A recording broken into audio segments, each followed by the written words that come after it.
Bismillahirrahmanirrahim. Assalamu alaikum, everyone, and welcome to you. I'm so happy to see you.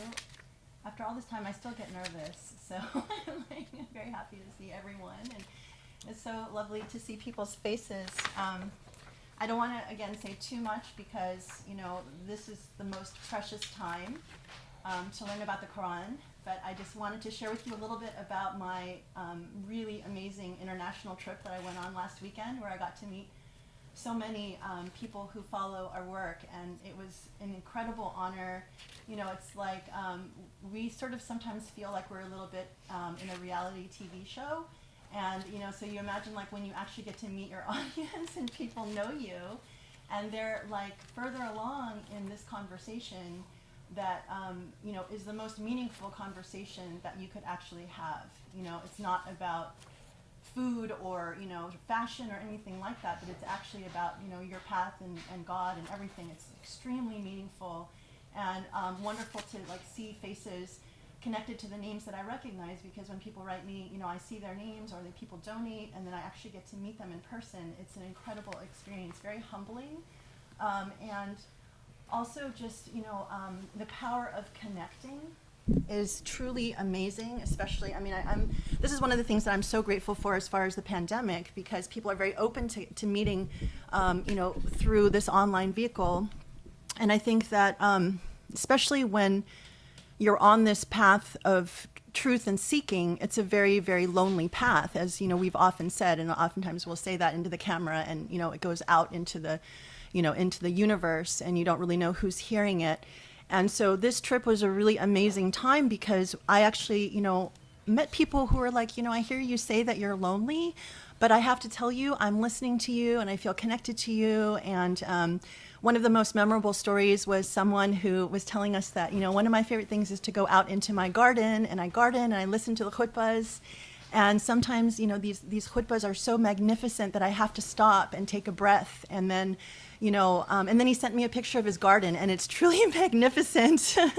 But the thing that was really beautiful too is like he was telling us about how, he was listening to the khutbahs that we gave early in 2019 when we were talking about when we lost our dear friend Guido, who was part of the documentary filmmaking team. And both of us talked about that, and how he himself was so connected that he really felt the loss. And so when you hear stories like this, it's just so incredibly beautiful, and I think it's such an interesting time. I'm so grateful, and I get moments and glimpses of like how special this is. Like, for example, I shared with some of the groups that I started taking voice lessons. And so I've taken 2 now, and I knew my music, my voice teacher. She's actually the wife of Mito's piano teacher. And so we started our very first lesson. It's only supposed to be a 30-minute lesson. And we started by talking about how her sister got COVID, and how she almost died, and how she was in the hospital. And I was really interested to know, like, how did this affect the family? What went on with her? What was it like? I just wanted to know everything.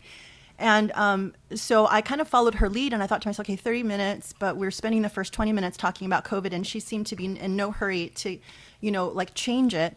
And then she made the point of saying, I really feel like these conversations, I'm very mindful that, my students get the full 30 minutes of instruction, but I never like to stop these kinds of conversations, because I feel like, especially in a pandemic, it's a time when we connect as human beings. And she said, for example, I have one student that I've had for a very long time, and we'd never sing. She gets on and she starts talking to me, and it becomes like therapy. And I ask her, are you sure you want to continue taking singing lessons? And she's like, no, I do. And then they keep talking. But, and it struck me, it's like people are really needing that kind of human connection, and, talking about some of the issues. But we talk about these issues day in and day out, all the time. Every time we're on, we connect with people, even at home. These are like very meaningful conversations. And so I realize what a special thing we have, which many other people in the world maybe want and don't have. So that was a really interesting glimpse. And so it just underscored for me the importance of having like these, Usuli communities and opportunities where people see me and it's not just like you're watching TV, but you're actually, like interacting. And so we feel connected. And, a lot of people said that it would be really wonderful to have sessions like this with the professor. And he, okay, so I'll tell the secret, every so often he would come and sneak in and, kind of watch what was going on. I don't know exactly when, but I do know that he was there when the man was telling us about his garden.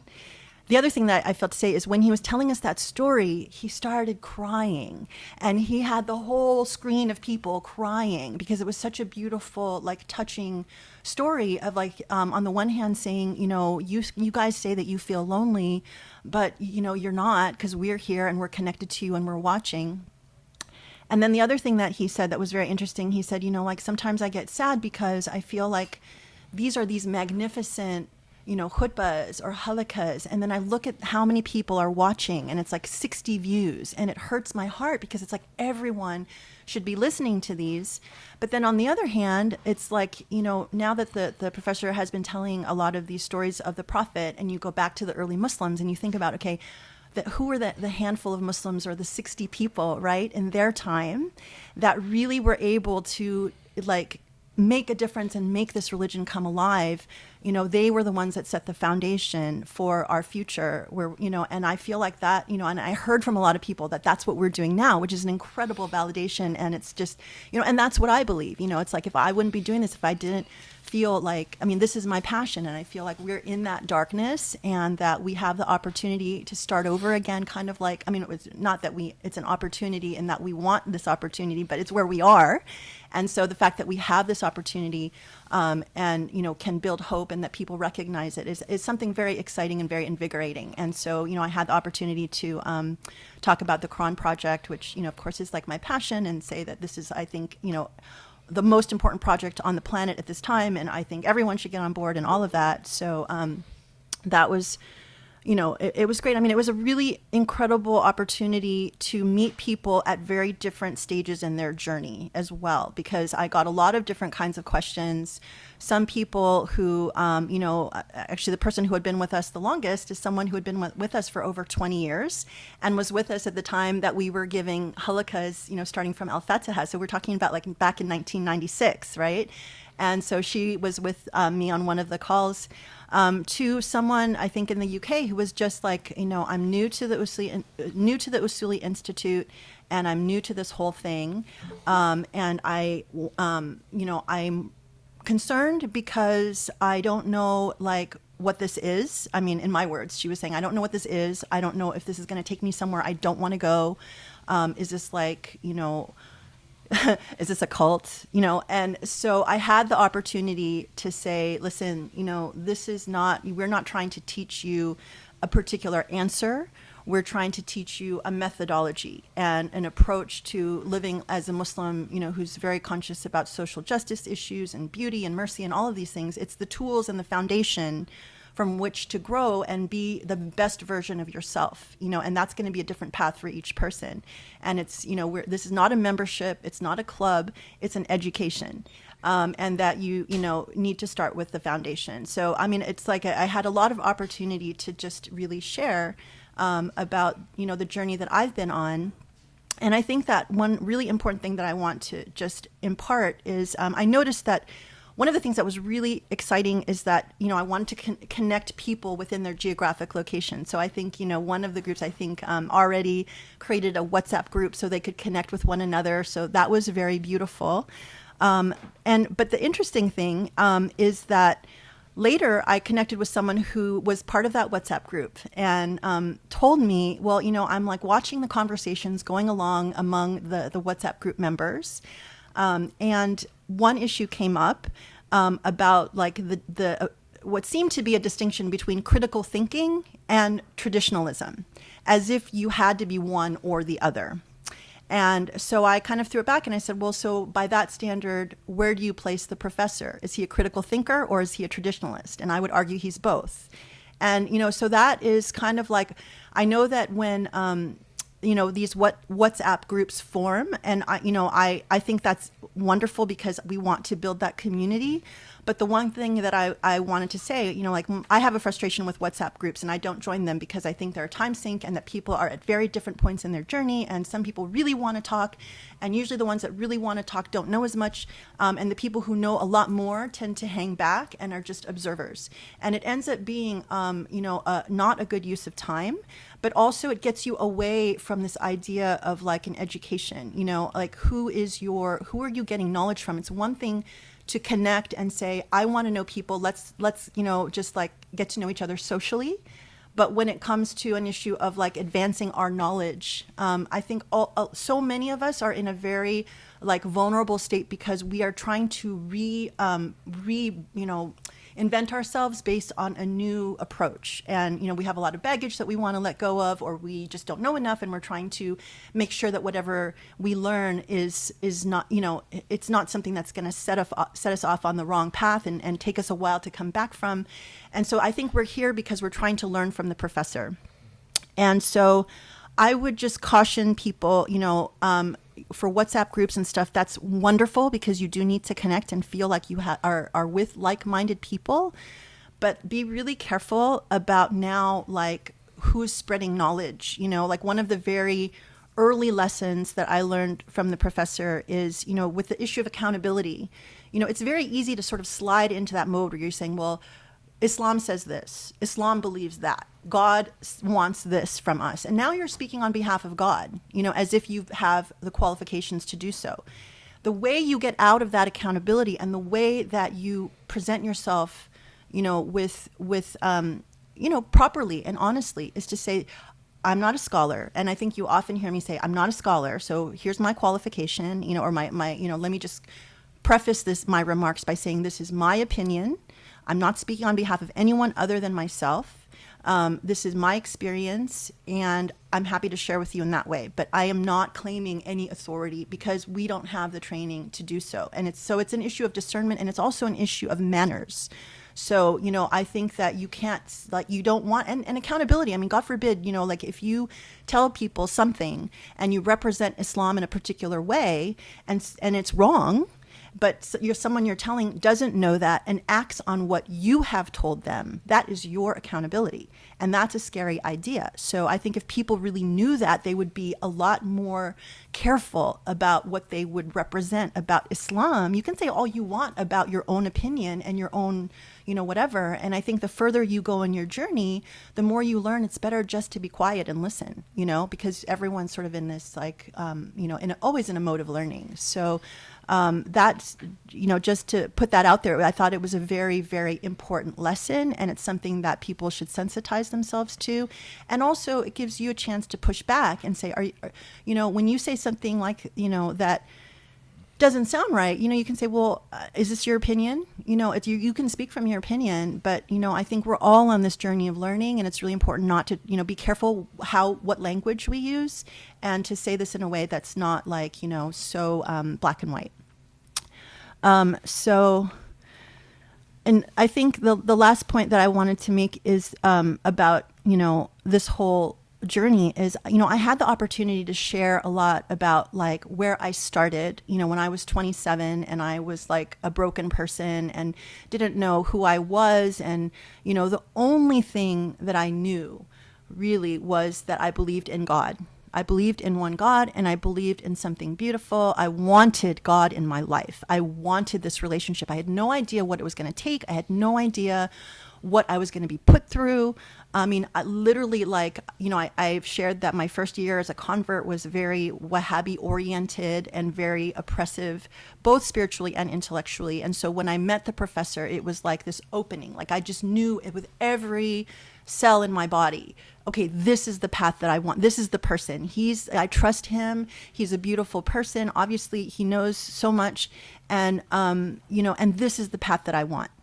And not knowing, and he told me, I remember like very clearly when we were sitting in that one bedroom apartment outside of Princeton, New Jersey, where the search for beauty began.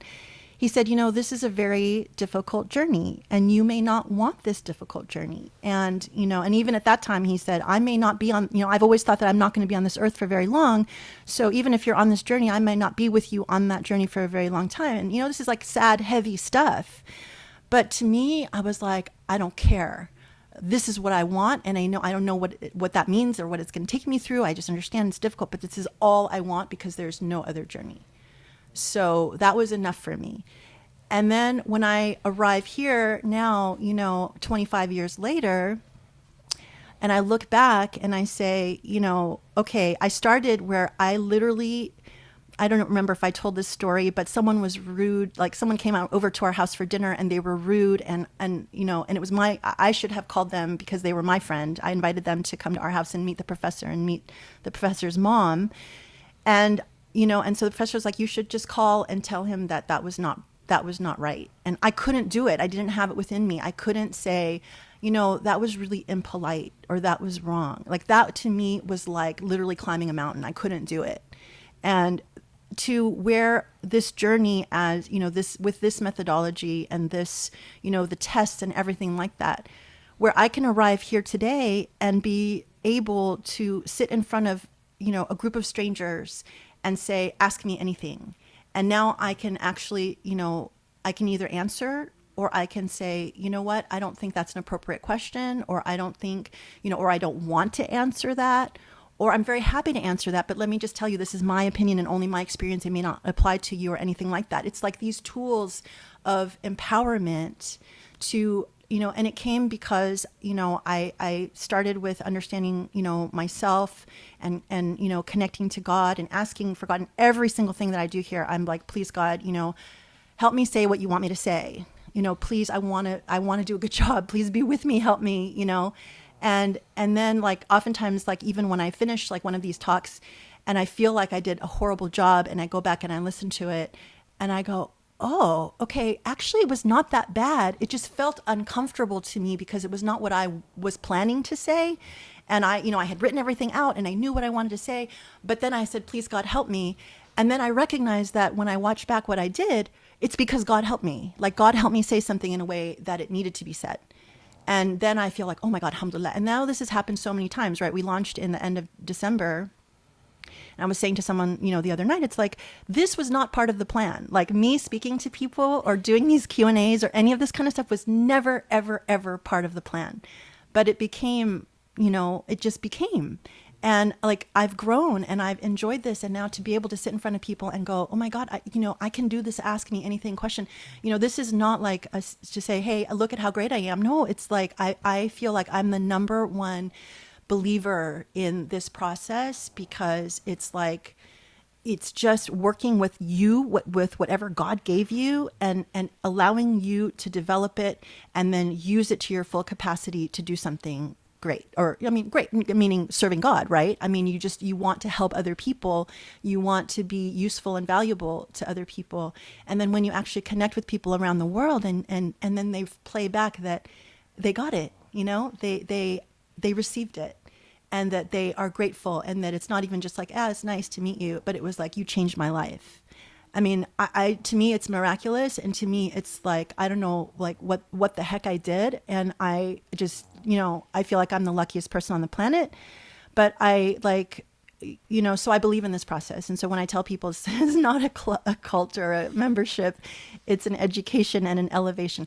To me, this is like the definition of empowerment, right? Now I can say I feel empowered, which in a way I never thought I could, that I can say something, I can be quiet, I can push back, and I can say I'm wrong. Like, somebody called me out that I did something and I said something and I apologized because I was wrong.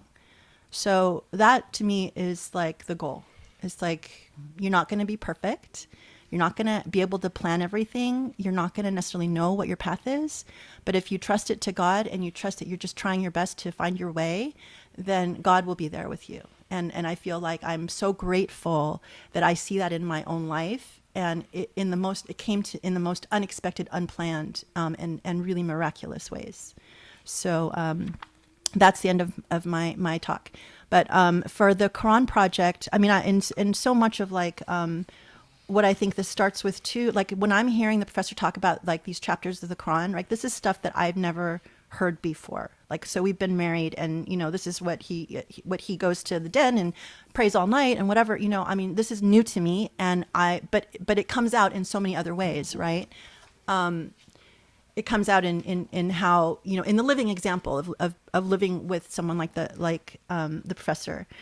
And so, if this is where, like, he was my example for Islam. I mean, literally my living role model. And so if the Quran is what is, the source of this, it just underscores to me more like how important this project is. So we are today. We're gathering, or we're talking about the Quran instead of the line by line tradition, because we're celebrating 150 donors. Okay, so I had to come up with an excuse. I'm like, please, let's do another new Quran Halaqa, and it's like, okay, here's the justification. We've reached 150. So he agreed.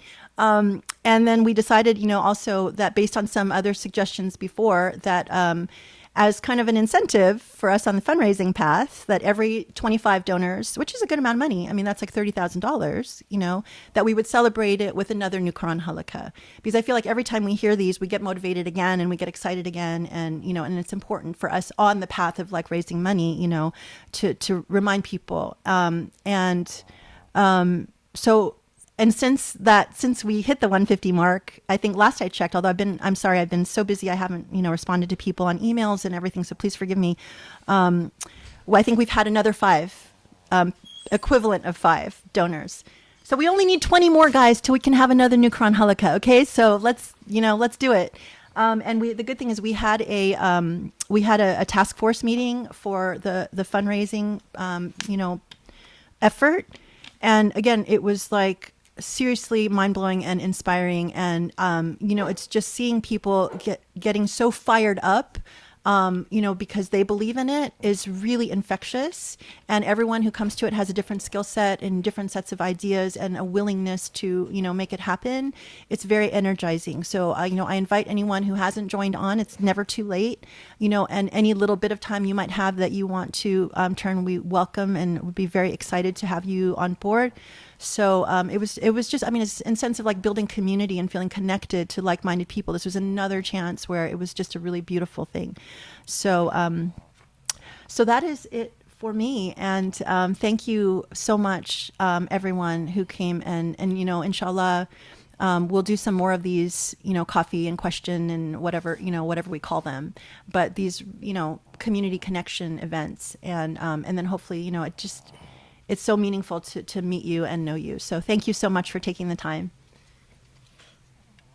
Did you forget your notebook? Yeah, I'll be like that. This is always the moment where it's like, I forgot my notebook. Okay. Let me.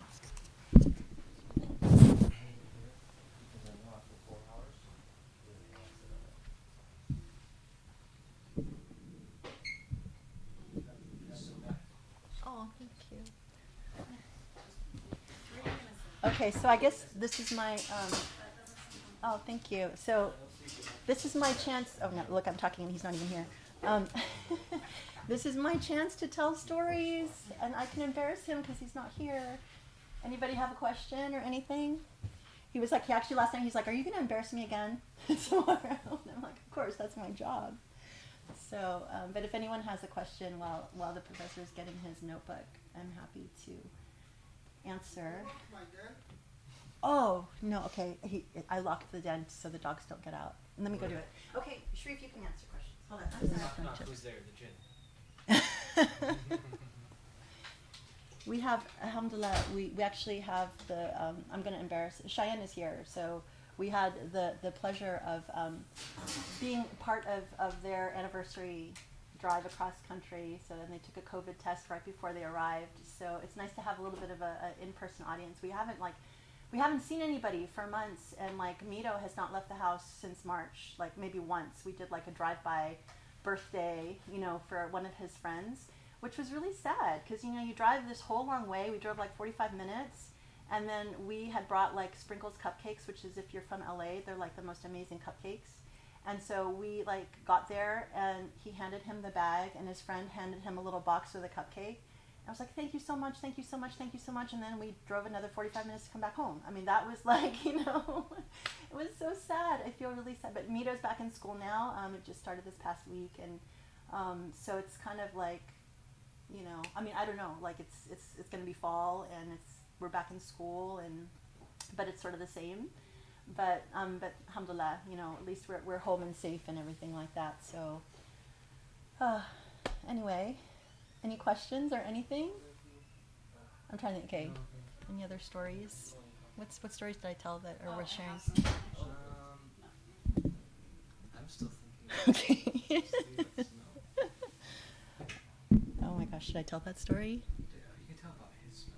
I can smell when he walked in. But what about my smell or Well, my you can tell thing? that Okay. I have a paranormal story, you guys. So it wouldn't be the same without a paranormal story, right? So we were sitting here last night, and we were chatting, and we've been doing dhikr and stuff like that too. So, and this has never happened to me before. Like, we were just talking, and all of a sudden I smelled this like waft of like the most beautiful floral scents. We were talking about Al Bayt, about companions of the Prophet, whatever. So all of a sudden the smell, and I was like, did you smell that? Did you, and I like looked at the professor, and he was like quiet. He was just sort of like looking at me very calm. And I like asked him 3 times, did you smell that? Did you smell that? And he was like, yeah. And then, because when you're talking about, knowledge and things, angels come, and a lot of things are around you that, I don't see any of that. Thank God. God did not give me the ability to see anything supernatural, because that would just like freak me out. And it's enough for me just to say, okay, that's your department, and I don't want to know. But this was like very beautiful. And then I was just like, holy cow, I have never experienced that before. And so I stood up and I walked to the other side of the room, and then I smelled it more. And I'm like, oh my God, come here. And I made everybody come like smell this. And then he said, yeah, it's the angels, like when they gather, when you're talking. So, alhamdulillah, whether you believe it or not, I believe it. It's never happened before, and it was amazing. So anyway, yeah, I think I properly embarrassed both myself and him. So he's back. I think I did my job. Did you tell Baba what I was saying? Yep. At least I didn't tell a story about Baba. I can't leave you with people. Saying he can't leave me alone with you guys. I can't leave you with people. Okay.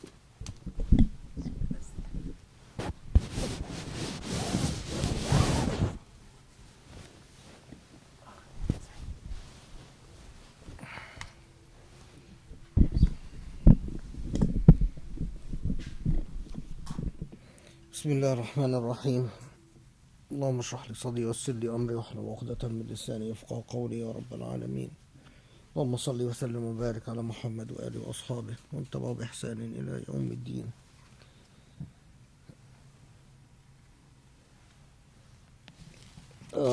How's everyone?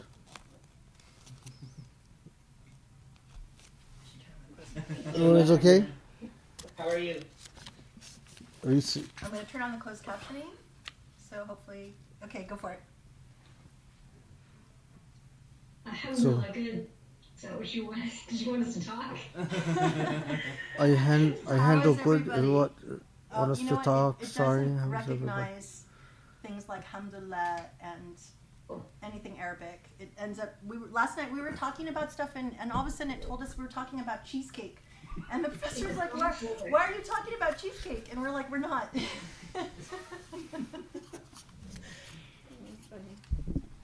Did she embarrass me when I was gone?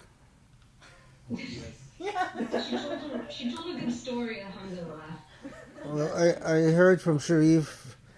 Sharif always tells on her, and he told me that she's telling you the story of the scents. But it's amazing. I mean, as long as we've been married, and she noticed the scents, I guess, for the first time. They've always been there. They've always been there. They come and go, and and they visited, alhamdulillah, and then they left, alhamdulillah, and we said assalamu alaikum, and it was as beautiful as always. Okay, so inshallah we are going to be doing Surat Yasin. Um,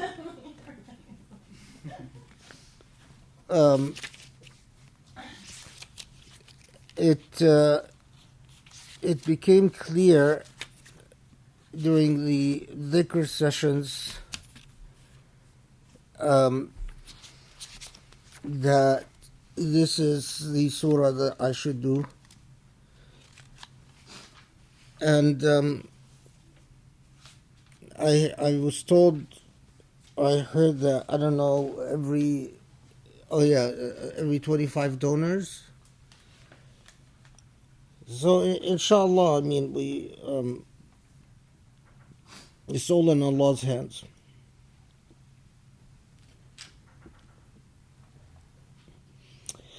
Okay, so Surat Yasin is one of the early surahs of the Quran. There, of course, as always, there are reports about when precisely it was revealed. However, the consensus is that it was among the early surahs of the Quran, probably among the early 30s, or among the 30s or early 40s in terms of order of revelation. And so, again, with these early surah, they are foundational. They sculpt and carefully form the Muslim character. The Muslim character that is going to be put at the time of the Prophet ﷺ through a great deal of trials, a great deal of tribulations, and that is expected to carry a very heavy burden, nothing less than building the Islamic civilization itself.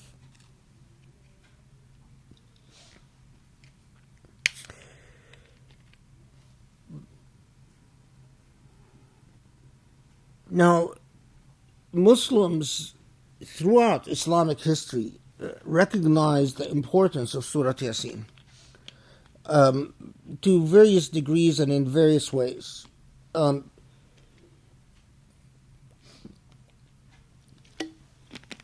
We have various scholars that describe Surat Yasin as al-Quran, the mother of the Quran, indicating its critical importance. Can we really say that Surat Yasin is the mother of the Quran? I don't know. I mean, it is definitely a core surah, and it's definitely a surah that a Muslim must reflect on and must absorb. And it is a formative surah. There are a lot of traditions about the blessings of citing Surat Yasin in different circumstances. There are traditions about reciting Surat Yasin before you go to bed. There are traditions about reciting Surat Yasin when you first wake up. Probably the most famous of these traditions is the traditions about reciting Surat Yasin in funerals or at grave sites and so on. This goes back to a hadith reported from the Prophet ﷺ. However, the hadith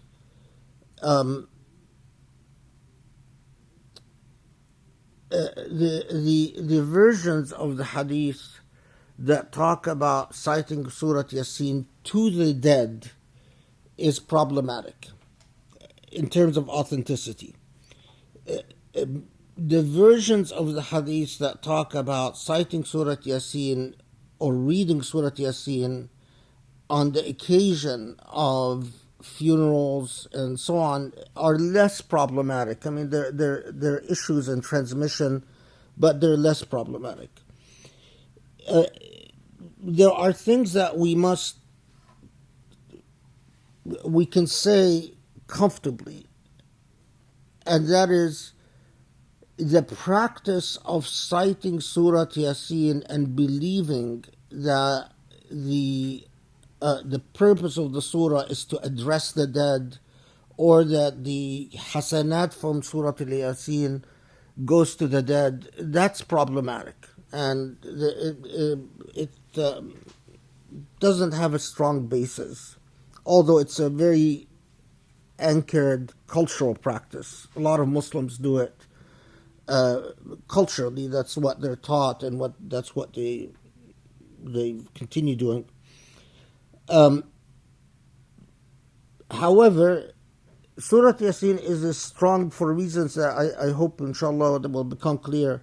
It is a strong reminder about the very role of a human being on this earth.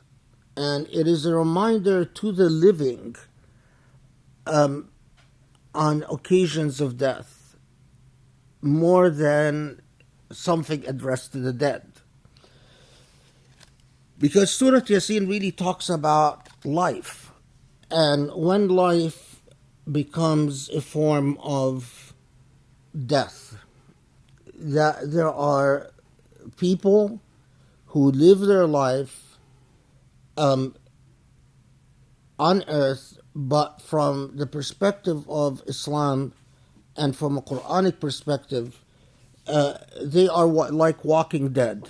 They exist, but they completely miss the point. And they completely fail to live the type of life that Islamically matters.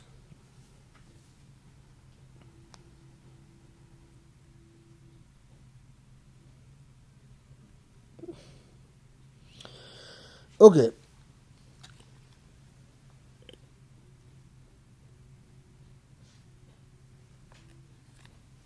Let's begin with Yasin itself. These two letters, the Ya and the Sin.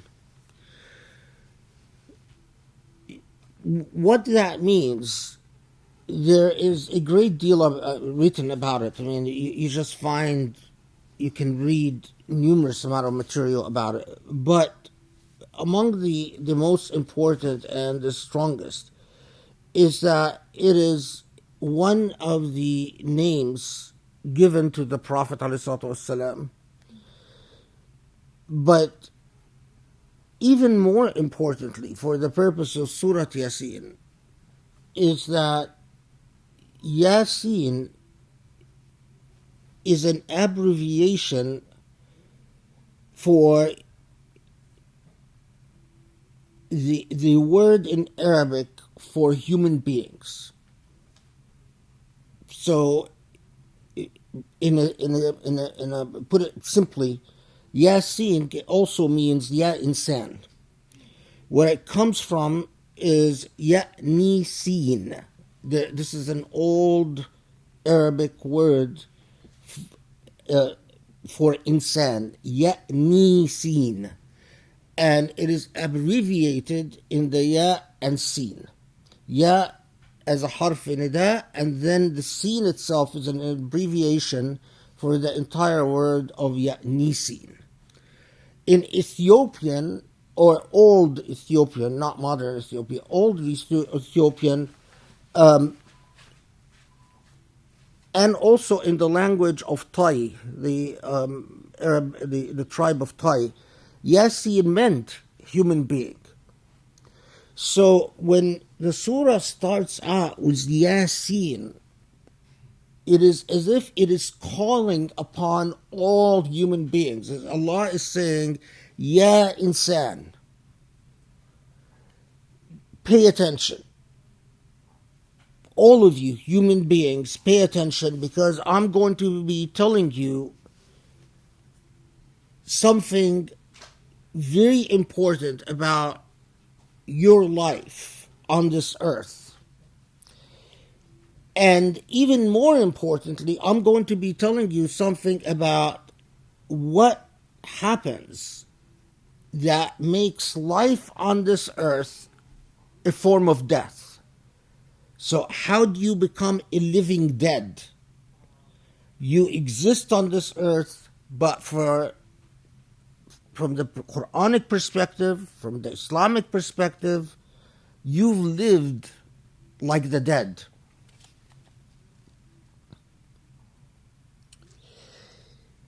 Now, notice that the surah starts out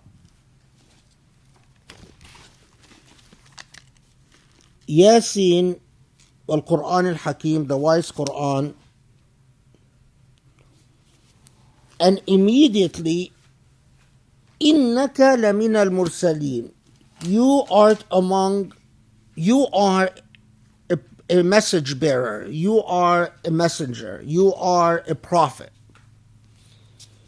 So we're struck right away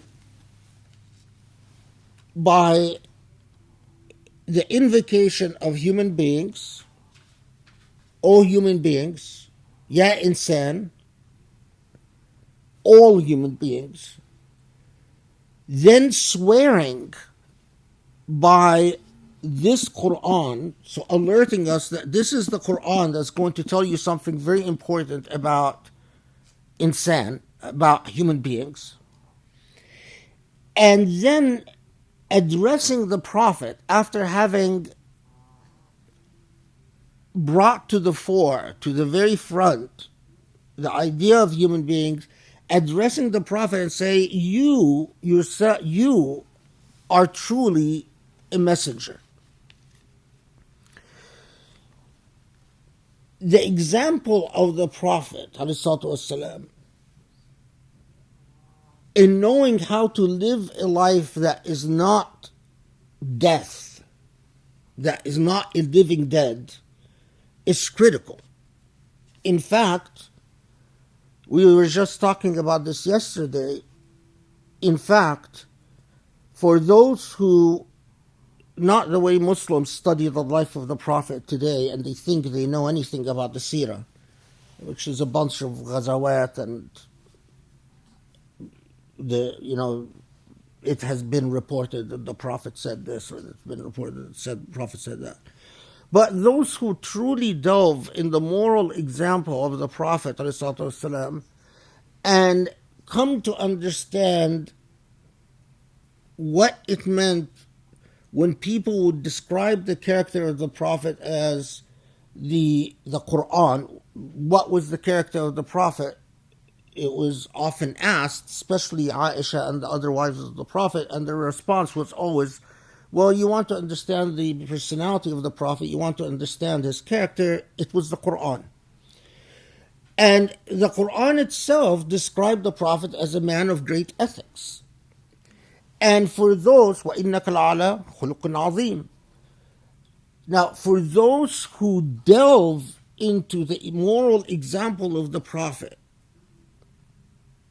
into the beauty that was the Prophet, they realize that in fact it was a living embodiment of how human beings can exist on this earth,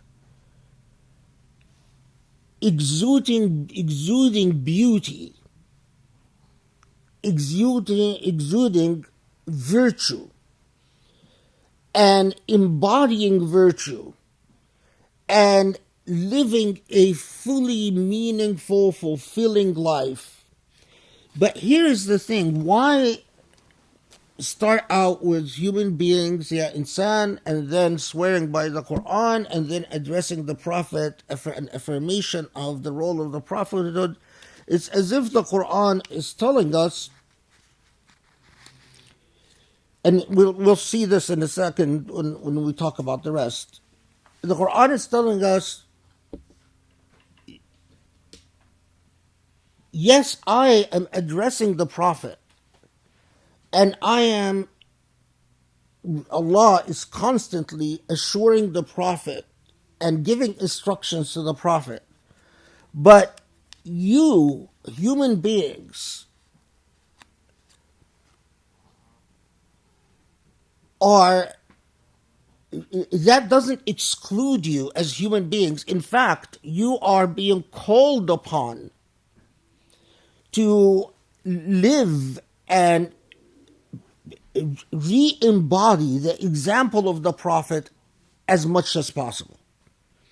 So, in the very opening of Surat Yasin, the very first 3 ayat, you are immediately become epistemologically aware of an intimate linking between the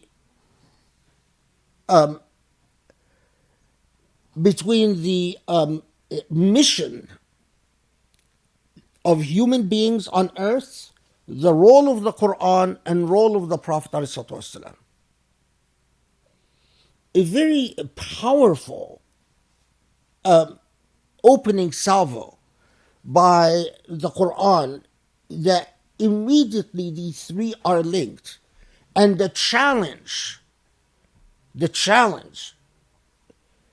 is that you fully absorb the relationship between the insan, the Quran, and the Prophet ﷺ. Okay.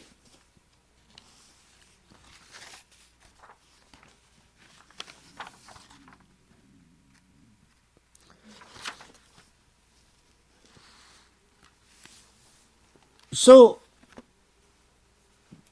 then the surah continues. تنزيل العزيز الرحيم لتنذر قوما ما أنذر آباؤهم فهم غافلون. So it starts out with a discourse targeted at the Prophet and the circumstances of the Prophet.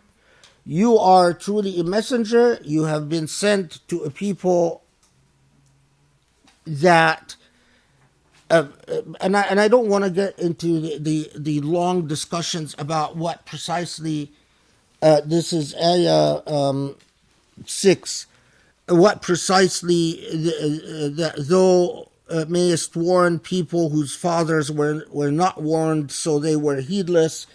There's a debate about whether their fathers were not warned, or whether their fathers were in fact warned, but that they consistently ignored the warning. This is an interpretive debate that we don't need to get into.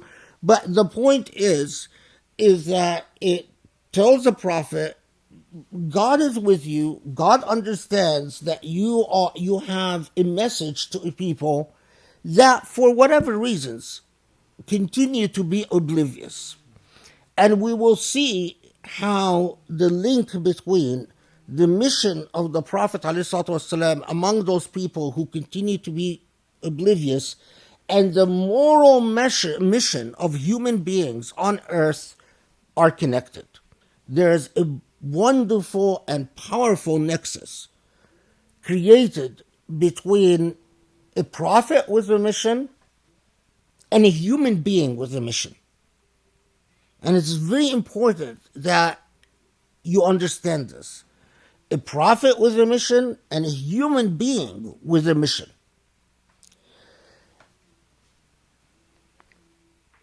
And even putting you on notice that in the same way that the Prophet ﷺ, a prophet with a mission, is to expect rejection and hardship and to expect people to continue to be in a state of oblivion. As we will see, it is also a warning to human beings with a mission. Don't expect to be in the majority. Don't expect that people are going to embrace you for trying to wake them up. And this is, of course, powerfully put to you in Ayah 7, where it says, وَلَقَدْ حَقَّ الْقَوْلُ عَلَى أَكْثَرِهِمْ فَهُمْ لَا يُؤْمِنُونَ. And again, I don't want to get into the long arguments about verse 7. The translation I have says, the word has indeed come due for most of them, for they do not believe. There's a long debate about وَلَقَدْ حَقَّ الْقَوْلُ عَلَى أَكْثَرِهِمْ. Does this mean that it is part of the fate that Allah decreed for the world, that most people will not believe? Or is it, in fact, Allah simply responded to the will of human beings who have chosen to be ungrateful, as Allah consistently, and we'll talk about this, does, is that Allah accepts your decisions according to a causal law that exists in creation. And when Allah says, حَقَّ الْقَوْلُ عَلَى أَكْثَرِهِمْ, the word has become due, meaning that this is just a fact that Allah confirms in the divine books, meaning in the Lawh al-Mahfuz, in the holy tablets. The second school is the correct one, that it is not that Allah has predestined the majority not to believe, but it is a fact of life that the majority of human beings on earth will not believe and will not respond to the message of Surat Yasin. And part of being a messenger, whether a messenger of revelation, a messenger who has received revelation like the Prophet ﷺ, or a messenger meaning a human being with a cause, is for you to understand and accept that it is not about popularity. It's not about being a rock star. It's not about people adoring you. And it is not even about the expectation of success.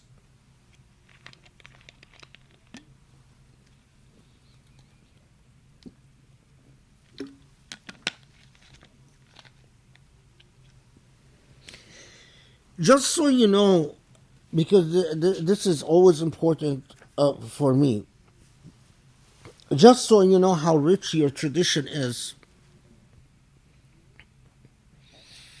Imam al-Shirazi, who's often described as Sadr al-Muta'allihin, for good cause, meaning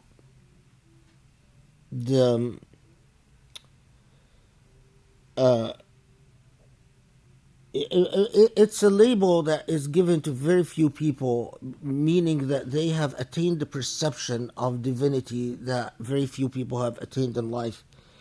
Imam Shirazi, just from the opening of Surat Yasin, has a fascinating discussion in his Tafsir that you can access if you can find Tafsir Shirazi, about al-aql al-Qur'ani and al-aql al-Furqani. And this is a subtle and perhaps even a challenging concept. But what he in effect says, I'll say it in Arabic just for those of you who know Arabic very quickly. العقل القرآني العقل الذي فيه مبدأ تفاصيل المعقولات، والعقل الفرقاني هي النفس التي استمدت منه الحضور من حضور تلك التفاصيل. What this means, I mean, a lot of Arabic speakers will not even understand what you just said, but anyway. The العقل القرآني is, with a great deal of simplification, the ethics that people are called upon to understand from their engagement with a textual agent. So there is revelation, there is a text, and you are called upon to apply your intellect to understand a set of ethics that come from this text.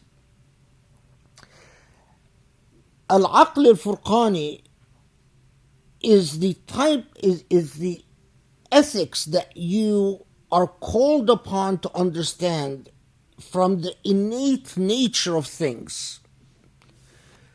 For those who believe that, the West invented natural law, anyway.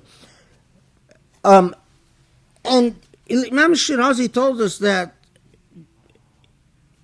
the reality is that the majority of human beings are aware of virtues, of the virtue ethics, innately and intuitively. That is the majority of human beings.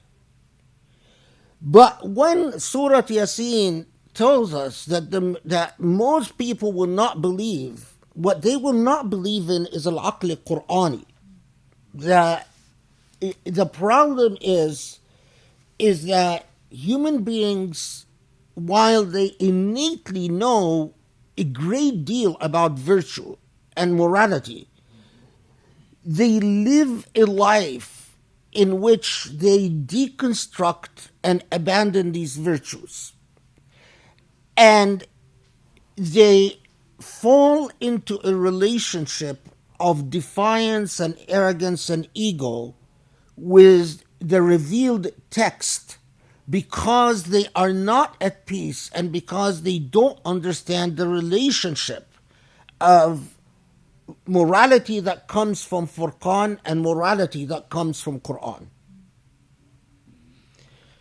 The morality that comes from innately, from nature, from creation. They imagine falsely that they're irreconcilable and that they're clashing.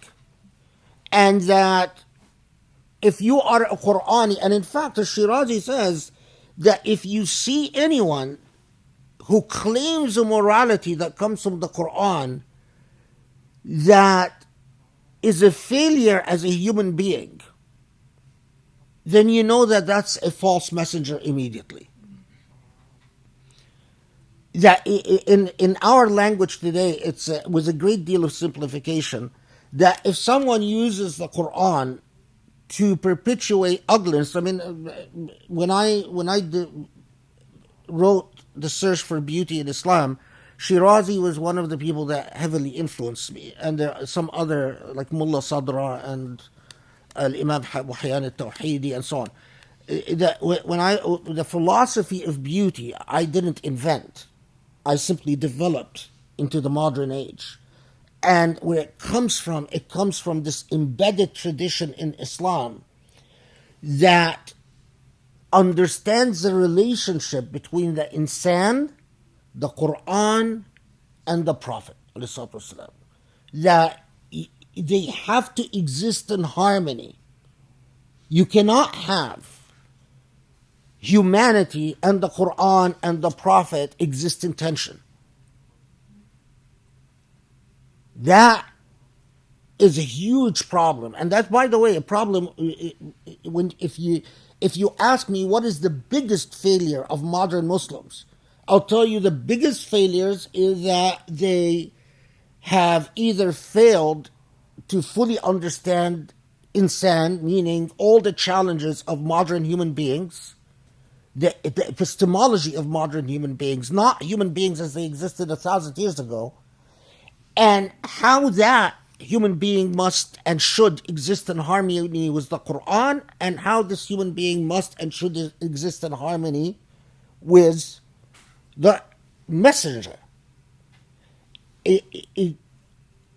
When Muslims allowed for these tensions to exist sometimes irreconcilable tensions, not irreconcilable because of their by nature irreconcilable, but they're irreconcilable because the modern Muslim failed in understanding one of the three dynamics or the three dynamics and made the Quran and the messenger, the example of the Prophet ﷺ, and the role of the modern human being or the nature of the modern human being created tensions between them.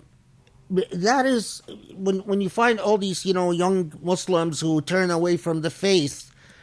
In a nutshell, that's what they're experiencing. Although they don't realize that, but they see a tension between the revealed text, the example of the Prophet, and the nature of human beings, as they exist today, not 1,000 years ago.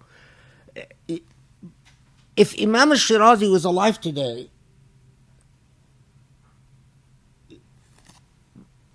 what he would say about this would explode people's minds, because to him it was very innate. Anyway, okay. So then, what is the heart of Surat Yasin? Surat Yasin, in my opinion, and in my reflections, and in my study of the Quran, the heart of Surat Yasin is right at the beginning when it describes to us who are the living dead. This is the ayat 8, 9, and 10. إنا جعلنا في أعناقهم أغلالا فهي إلى الأذقان فهم مقمحون وجعلنا من بين أيديهم سدا ومن خلفهم سدا فأغشيناهم فهم لا يبصرون وسواء عليهم أنذرتهم أم لم تنذرهم لا يؤمنون. Okay, so the English of this is the word has indeed come due for most of them, for they do not believe. Truly we have put shackles upon their necks, and they are up to their chins, so that they are forced up. And we placed a barrier before them, and a barrier behind them, and veiled them, so they see not. It is the same for them whether thou warnest them or warnest them not, they do not believe. Now, some of you might be surprised that I say that this is the heart and core of Surat Yasin. The reason that you would be surprised is that the vast majority of translations of these ayat are deeply misleading. And the way that a lot of people understand these ayat is also quite unfortunate. After affirming that this is the Prophet and calling upon, alerting us to this relationship between the insan, the Quran, and the Prophet ﷺ, or prophecy,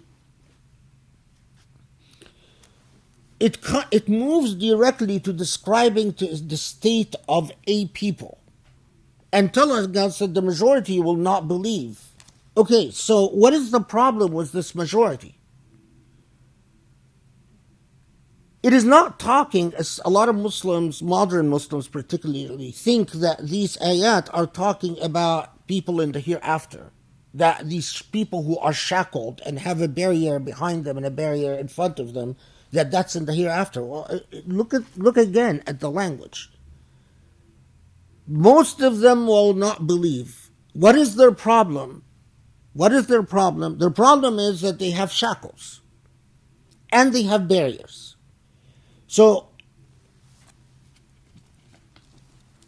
again, the problem is, truly we have put shackles upon their necks, and they are up to their shins, so they are forced up, and we'll talk about this forced up thing, And we placed a barrier before them and a barrier behind them and veiled them so they see not. Well, okay, so the majority will not believe, and they have shackles and they have barriers. That begs the obvious question: does the majority have shackles and have barriers? Do you see concrete material shackles? Answer is no. The majority of, check out any atheist, check out any person that denies the messenger Muhammad alayhi salatu wasalam. What shackles? So it is not talking about actual shackles. It is talking about, and it's not talking about physical barriers. So what is it talking about? Well, there is a little hint by there's a reports on the occasions for revelation. It's been reported that these ayat were revealed when Abu Lahab swore that when the Prophet ﷺ is in sujood, that he's going to bash his head. And some other person said, when he's praying in sujood, I'm going to throw garbage on him. And according to the story, Abu Lahab finds the Prophet ﷺ in sujood, so he lifts a rock to smash his head, and he is unable to lower the rock on the Prophet's head. And then the other guy comes along and says, "What? You can't throw your rock to bash his head?" Well, I'm going to. He had the intestines of some animal he had slaughtered. I'm going to throw the intestines on his head, and he is unable to throw the intestines on the Prophet's head. And according to these narrations, well, what this ayat are talking about is the reason they were unable to throw the rock or the intestines or the garbage on the Prophet's head is because Allah sent visible shackles that obstructed them, and in fact one of the reports says that a man said, "Well, when I see the Prophet, I'm going to beat him up." It's the same incident. And then he kept looking and he couldn't see the Prophet. And he said, "Where is Muhammad? Where is Muhammad?" And he couldn't see him. And so that these ayat are addressing this historical incident in which people were prevented from physically hurting the Prophet ﷺ. Is it possible that happened? Yeah, it's possible. But is that what the ayat are talking about? There's no reason to believe that they are. And in fact, I'm skipping over the problems in transmission and isnad and all of that stuff. But the ayat are written describing a general state of affairs. It is not, they don't address themselves to specific individuals. They say that you, Muhammad, you will try to alert people to this truth. Human beings, the Quran, the message. And most people will not believe. Know that from the get-go. Most people will not believe. Why is it that they will not believe? Because they have these shackles and these barriers. So are we bound to give it this literal interpretation that, well, it's talking about an incident when people tried to hurt the Prophet and they couldn't? No, we're not bound. Everyone follow what I'm saying? I want to make sure I haven't confused anyone. Everyone following me? Okay. So then we go back again with a word that occurs in the Quran only this time, but it is a very remarkable word in this context. إِنَّا جَعَلْنَا فِي أَعْنَاقِهِمْ أَغْلَالًا فَهِيَ إِلَى الْأَذْقَانِ فَهُمْ مُقْمَحُونَ. The word is مُقْمَحُونَ. What does that mean? It is describing a people who have some type of constraints or restraints on them. Their heads are held high. Al-muqmah is like qamh al-ba'ir. In Arabic we talk about qamh al-ba'ir. Qamh al-ba'ir is when cattle are drinking in very cold weather. They have a hard time lowering their head to cold water. These, of course, are desert animals that have not adapted to the cold. So, qamh al-ba'ir are a phrase that you use as to when animals literally they have stiff necks. When used in the context of human beings, these people, the image that the Quran draws is that these people have their heads held high, but their eyes, their sight doesn't see beyond. So their eyes or their eyesight is cast downwards. It doesn't see beyond their feet. So you're like this. Do you see? So the shackles here are figurative. And as we'll talk about in a second, and the barriers are also figurative. So what is this image? Well, the Quran itself, the Surat Yasin will explain to us the rest of the image, but I'm skipping ahead to make things easier to understand. Okay, so why is it that their heads are held high, but their eyesight is constrained? They have stiff necks. They're not seeing what is around them.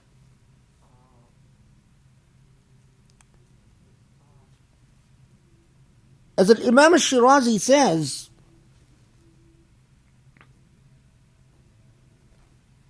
I even wrote down, because I like it, المستكبر عند استكباره يكون رافعا رأسه لاويا عنقه شامخا بأنفه لا ينظر إلى الأرض.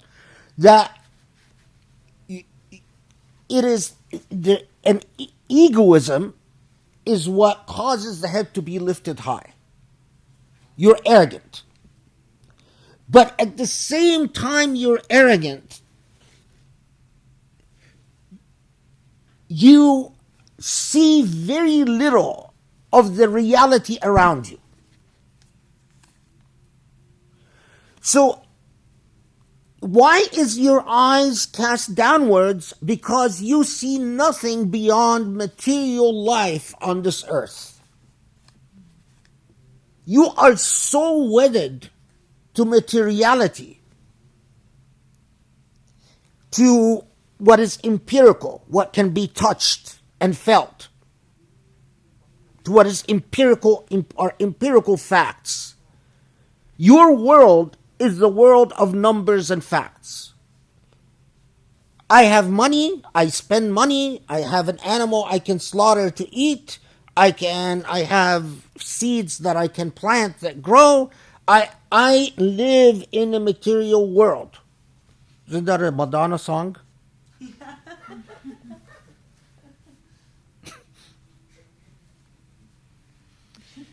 But because you live in a material world and you are unable to see beyond your material world, yes, your head is falsely held high. You are a muqmah. You are a muqmah like these cattle. Your head is held high because you believe that you are upholding your your dignity, your honor, your autonomy, your sovereignty, your career, your independence, all the cool things that human beings believe that they're upholding. But at the same time, you're blind. You're a fool. When an animal, البعير المقمح في خطر, I forgot but في خطر واضح, let's say, or في خطر حاضر. The cattle that is in a state where their neck is held high and stiff, but it can't see because of the cold, is in imminent danger because it can't see the reality around it. If there's a wolf coming up upon it, that animal is in a vulnerable and weak state. Similarly, like these people, like human beings who don't understand. Now, here we pause with the word ja'anna. Why do we pause with this? Because it's always translated as we put shackles on them. But al-ja'al, and I'm not going to give you an Arabic lesson, but there's a very important theological point here. When Allah talks about Allah khalaqa shay, Allah created something, that is attributable to Allah solely and exclusively. So that's Allah created that. But when we talk about Allah ja'ala shay, meaning, and the English doesn't have that subtlety in expression, but that means that Allah created the laws that facilitated the reality. So in other words, Allah here, where are these shackles from? Allah created the laws that gave human beings volition and autonomy. Allah created the laws that enables a human being to be arrogant if a human being wishes. So, ja'al shay doesn't mean that Allah put these shackles on you. Allah's not the one that put the shackles. You put the shackles through your own volition by manipulating or by engineering and moving and dealing with the laws of causation and nature created by Allah. If Allah would have willed, Allah would have created you a believer. If Allah would have willed, we would have all been like the angels doing tasbih night and day. If Allah would have willed, Allah could have created beings like dogs, for instance, that have no sense of arrogance, no ego. They have loyalty. But Allah gave you the ability to defy Allah. Gave you that ability. Allah said, I'm going to give you the ability to obey me, but I'm also going to give you the ability to defy me. I'm going to give you the ability to love me, but I'm also going to give you the ability to hate me. That's the difference in ja'al. That's the problem with translations that don't spell this out. Is وَجَعَلْنَا فِي أَعْنَاقِهِمْ أَغْلَالًا. That doesn't mean that Allah created the aghlal.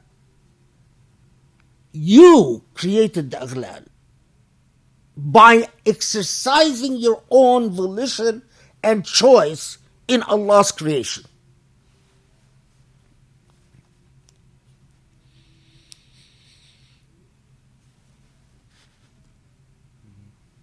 Okay. Now,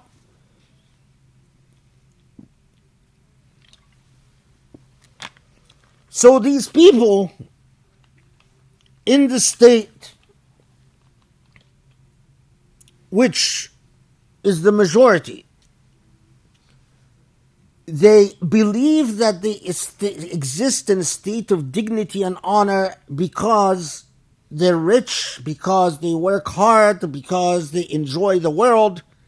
But in truth, their perception, it's like the image is very powerful. It's like they have stiff necks with their heads held high, and their plane of eyesight, or the where their eyesight goes, is very limited, and what they're able to see is very limited. And even further,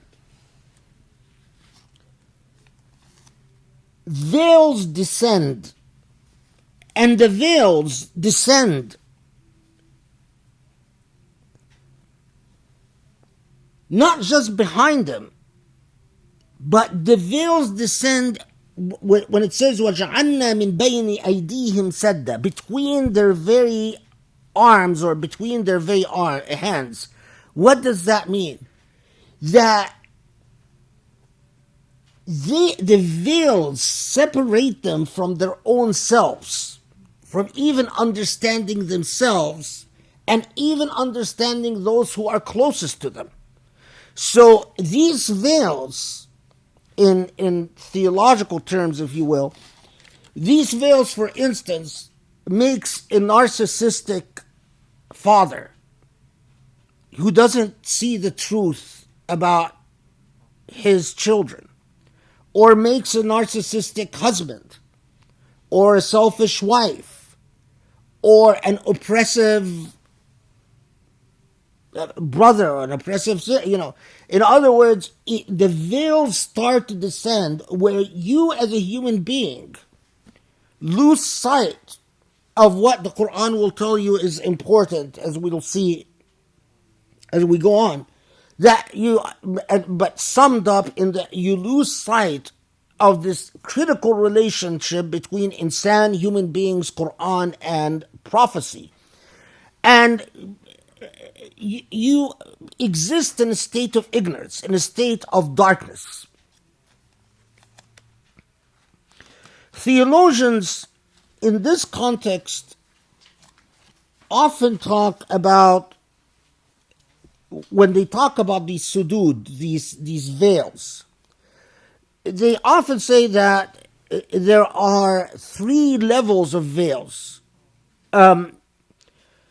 عمى القلب, عمى الشواغل, عمى الجحود. The veil that descends upon the heart, the veil that descends upon الشواغل is like what is intellectually comprehensible, so you understand your role.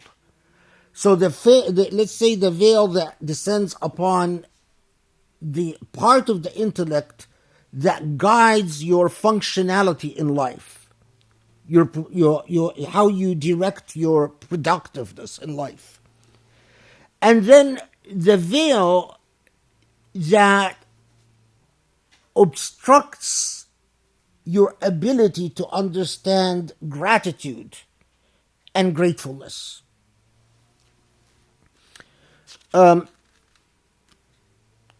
In this context, if you're interested in knowing more about this, read Imam Shirazi's Tafsir on this. You'll find it also in Razi, you'll find it in many other places, but Imam Hamid al-Ghazali talks about it when he... But it is very interesting that, when I usually do these surveys to try to get a sense of how Muslims relate to the Quran that I'm dealing with at a certain time. And it's remarkable that among the Muslims that read Surat Yasin regularly, none of them understood what was anchored in the tradition. That this is not a surah that is talking about what's going to happen to you, or these ayat are not talking about what's going to happen in the hereafter. This is ayat that is addressing the moral status of human beings in this moment. Okay.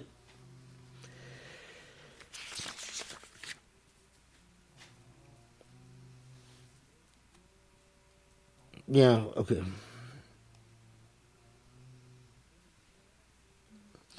Now, so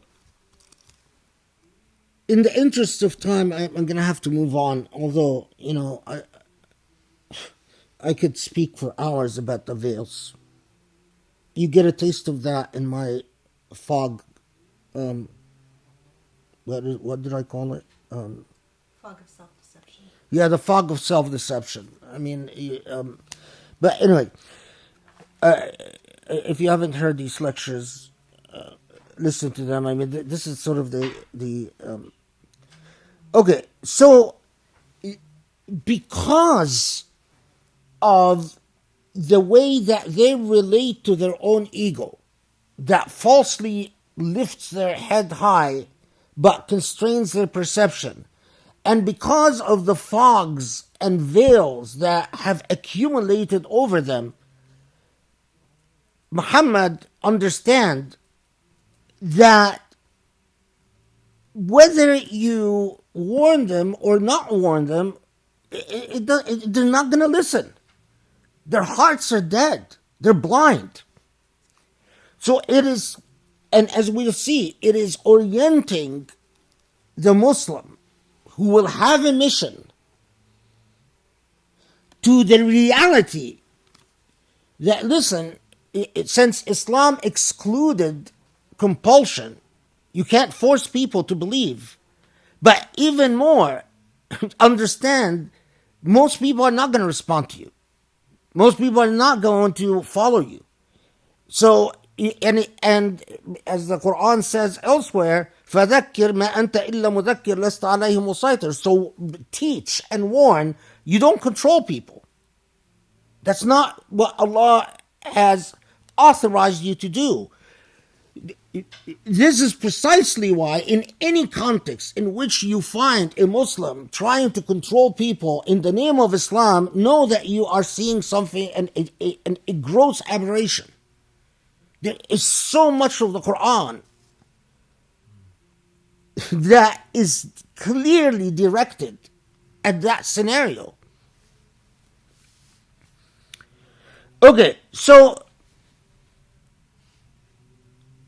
in fact, who is it that will respond to the message?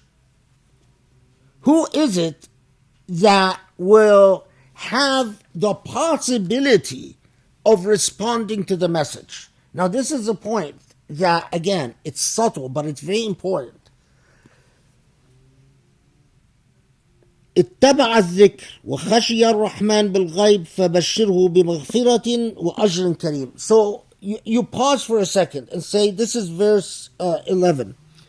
You pause for a second. So those who will respond are those already who believe. So are we talking about simple iman? Because if they already believe, then what are you talking about? You say, well, those who are going to respond to you are those who already believe. As we will see, Surat Yasin is not talking about simple iman. It's talking about virtue. Those who are going to respond to the philosophy of life that you bring them are those who don't have these shackles and don't have these veils. They have the potential. Understand that the type of approach to life that you are bringing to people, a life that is not committed to materiality, a life that is not committed to simply thinking, it's all about consumption. that philosophy of life needs the type of iman that allows you to see beyond the empirical physical world. Okay. Now, among the most remarkable things about Surat Yasin that inspired our ancestors, and again, of course, we've completely ignored it because we've lost our connection with the Quran as modern Muslims, but is verse 12. إنا نحن نحيي الموتى ونكتب ما قدموا وآثارهم وكل شيء أحصيناه في إمام مبين. So if you look at the translation for verse 12, truly we give life to the dead and record that which they have sent forth and that which they have left behind, and we have counted all things in a clear registry. You read this and you say, oh, well, okay, so why is this so important? What type of discussion could this have inspired? Well, read it again. Truly we give life to the dead and record that which they have sent forth. What have they sent forth? What do the dead send forth? In Arabic, وَنَكْتُبُ مَا قَدَّمُوا وَأَثَارَهُمْ. Okay, so the dead have ma qaddamu, and there's a big grammatical debate that I'm not going to get into. Is ma qaddamu means what they've done or what they in fact have put forward in life? There's a big debate. وَأَثَارَهُمْ. Athar is what you leave behind. So when Allah says, I write what you leave behind, what does that mean? I document your legacy. Al-Athar, when you visit the ancient remains in Egypt, the pharaohs, that we call that visiting the Athar. Athar is what you leave behind. So, as Muslim theologians said, okay, so hold on. It's not just recording your deeds, but it's recording the legacy that you left behind on earth after you've gone. What type of moral example did you set? If you take the most, silly example, right? You're an actor who, in my language, I call it, you were balbus. Balbus means you took off your clothes all the time, right? So you have made 30 films and you're naked in your 30 films.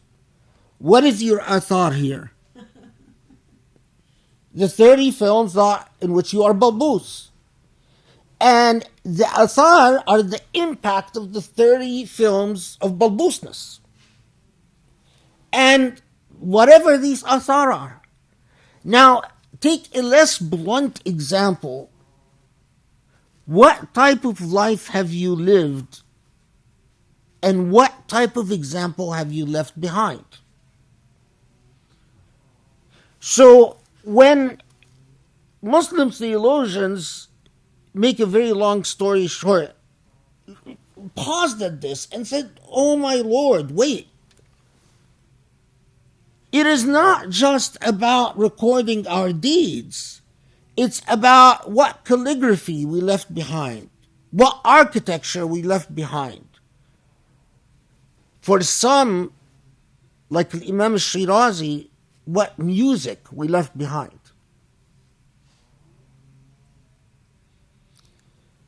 What have you left behind? Surat Yasin says, insan, human beings, understand, if you lived a life of the living dead, as we'll see, that you were a mukmah. You walked around like a zombie. The image of a zombie actually fits really well. Your head held high, but you don't see anything. And you allowed these veils to accumulate around you, and you went just in life, eating like an animal, consuming, spending money, filling your stomach, going to the bathroom, taking showers, taking baths, copulating, and you just lived a life. But you didn't think about your athar. Then we're in trouble.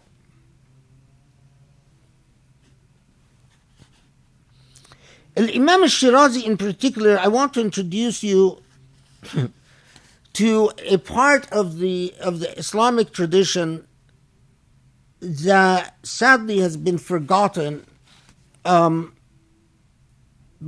the moderns, and it often, that part of the Islamic tradition, when you encounter it when Muslim theologians are discussing Surat Yasin verse 12, but Surat Yasin in general. I mean, I'm just verse 12 is the launching point for that debate or for that discussion. And the reason I want to introduce you to it, because it's not just fascinating, but it's actually quite mind-blowing. If you look at Imam al-Shirazi's Tafsir in this ayah, on this surah, on this ayah, you'll find that Imam al-Shirazi citing the Greek philosopher Pythagoras, not something very consistent with Wahhabi Islam of today, right? He cites the Greek philosopher Pythagoras to make what point?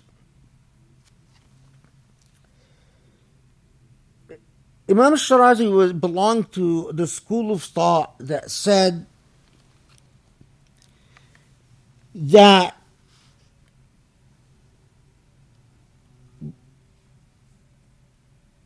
explored the process of creation of shackles and veils.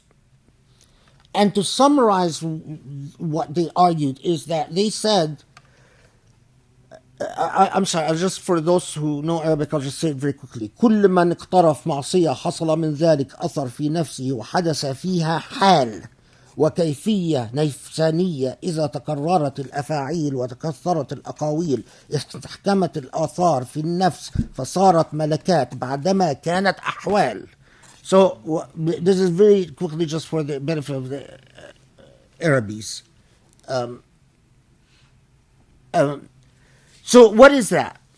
He's saying the problem is that when you commit a sin or you do something good, either way, it is as if the wiring of your brain changes. So initially, your very perceptions in life, the way you see things, are shaped and crafted by whether you choose to do good or you choose to do bad. And it is, the more you do it, the more it moves from the realm of a habitual occurrence to changing your very nature. In the language that I use, we say it changes your aura. But what Shirazi is talking about is that, listen, if you think that your behavior doesn't adjust your perception of reality, your consciousness, you're wrong. And that is why Allah, for instance, decreed prayer. It is to try to create these neurological pathways in your brain that prevent you from going completely off the deep end. At least something is held together in your consciousness if you're doing a lot of wrong.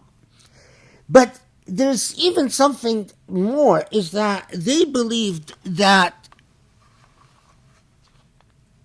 when you did good or bad, you in fact created energy.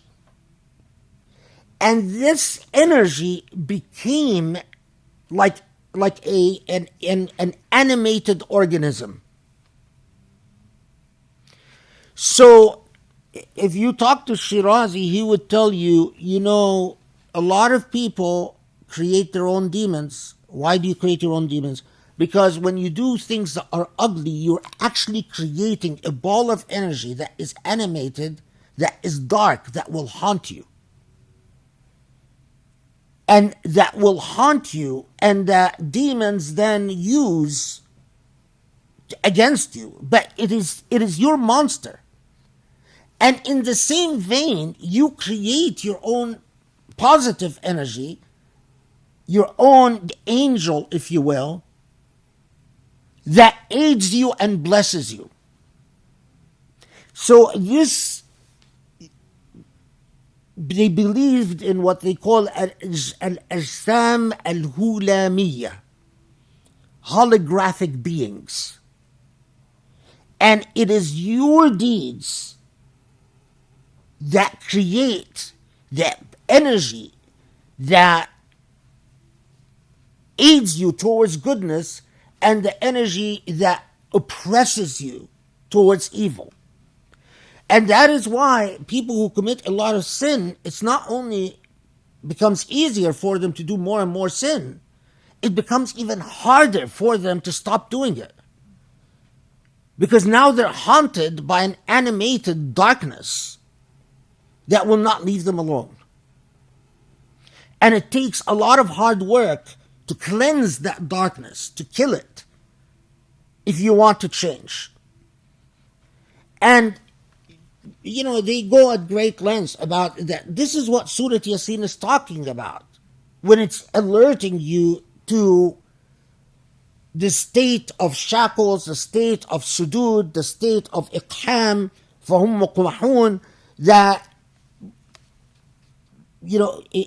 if you only see the material world, all of this you will not understand. If you only understand the material world, you have no access to spirituality, to the world that surrounds you. And as we'll see, even the jinn, because the Surat Yasin is conscious of the fact that those who are muqmahun will say, what jinn? We don't see jinn. But they surround you everywhere. In the same way that angels surround you everywhere. In the same way that gravity surrounds you everywhere. Energy surrounds you everywhere. Things that you don't see all the time surround you.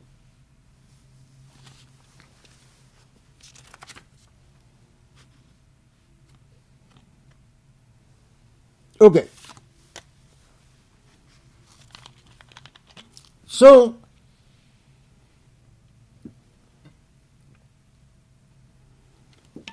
my friends, to be Islamic, my akhi and ukhti, my brothers and sisters, my brothers and my sisters, it's Surat Yasin is very heavy, and that's why I actually hesitated in doing it, and I kept praying, hoping that Allah will tell me don't do it, and do Surat Al-Qasas instead, something heavier. Surat Yasin is heavy, but couldn't get up. So before we move to the next section, which is another level of, now the surah is going to take us deeper into the message. Let's take 1 minute break. I just need to use okay, 1 minute. واحد. How many of you are doctors? One, two. How many of you are in the medical field? Just two? Just two. Two. Okay, well, I drink a lot of Coke. So, Yes, it says me too. Adam says me too. Yeah. So, Oh, yeah, Adam was showing his Coke. well, I would say you're. We forgive you. It's okay. I would say it's a good thing. What did you say? We forgive you. Oh, it's okay. I would say it's a good thing, but it's not. The doctors told me it's not a good thing. So, haram, may Allah forgive me for this iqham. Because when it comes to coke, I am a mukmah. I don't see beyond my feet. Okay. Did Grace tell you we're honored with visitors? Yeah. You told them? Yeah. So, inshallah, may all of you come visit us. In the days that come, we would be truly happy and honored if you visit. These guys even did a corona test before they came, so they're just so beautiful.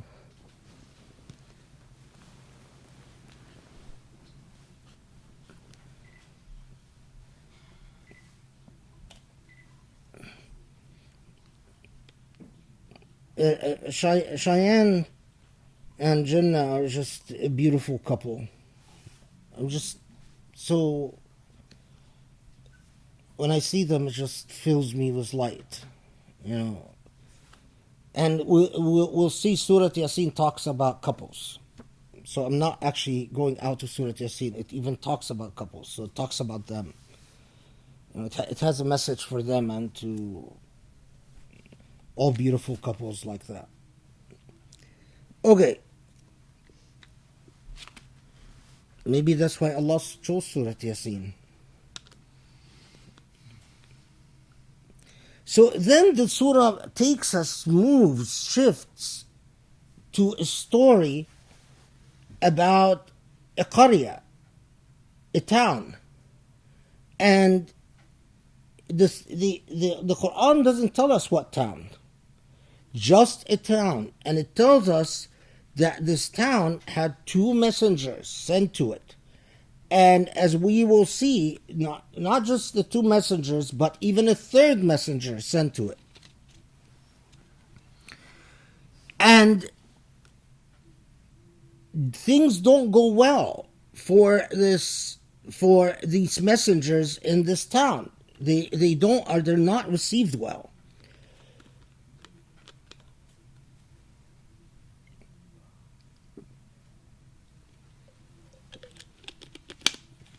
In the books of tradition, it tells us that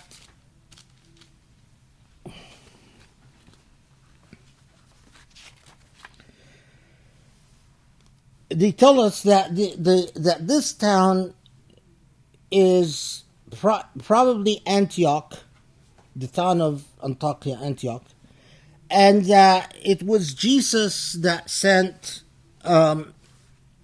According to books of tradition, they say that it was Jesus who sent Yohanna and Bolus and Shamun to the town, and this is what the Quran is talking about. These traditions are problematic. You can't, they're interesting, they're speculative, that in fact this is a town, Antioch is the town, and that Jesus sent. There is a serious problem with saying that it was Simon and John and Paul, Shamun, Yohanna, Bolus. Anyway, I don't want to get into why it's all the problematic thing. The most important issue is the parable about the town itself. So the messengers go to the town, and the messengers tell the people of the town about what Ar-Rahman, note, Ar-Rahman has sent. And the people of the town say, "Ma anzal ar-Rahmanu min shay." The Rahman hasn't sent anything. You're lying. And as is typical of people who exist in blindness, what is their reaction to people who come to them and speak truth, who speak about virtue and morality and about ethics and about righteous living? قد تطيرنا بكم.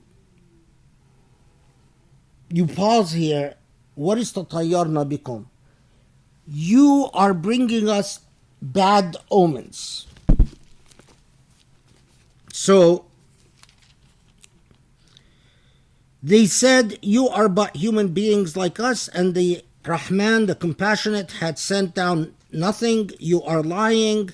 They said, our Lord knows, verily we have indeed been sent to you, and so on. And then they said, truly we augur ill of you.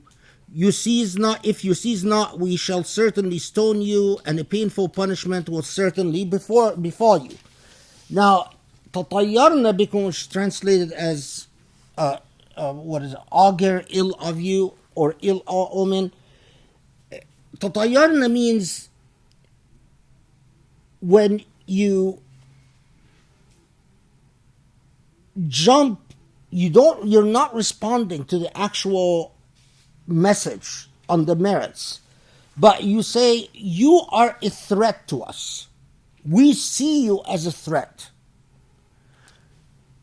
A threat in ill-defined terms. And that is, in fact, the reaction often to people who exist in blindness, to those who call them to morality. We fear you. Well, why do you fear us? We just fear you. You scare us. Why do we scare you? You just scare us.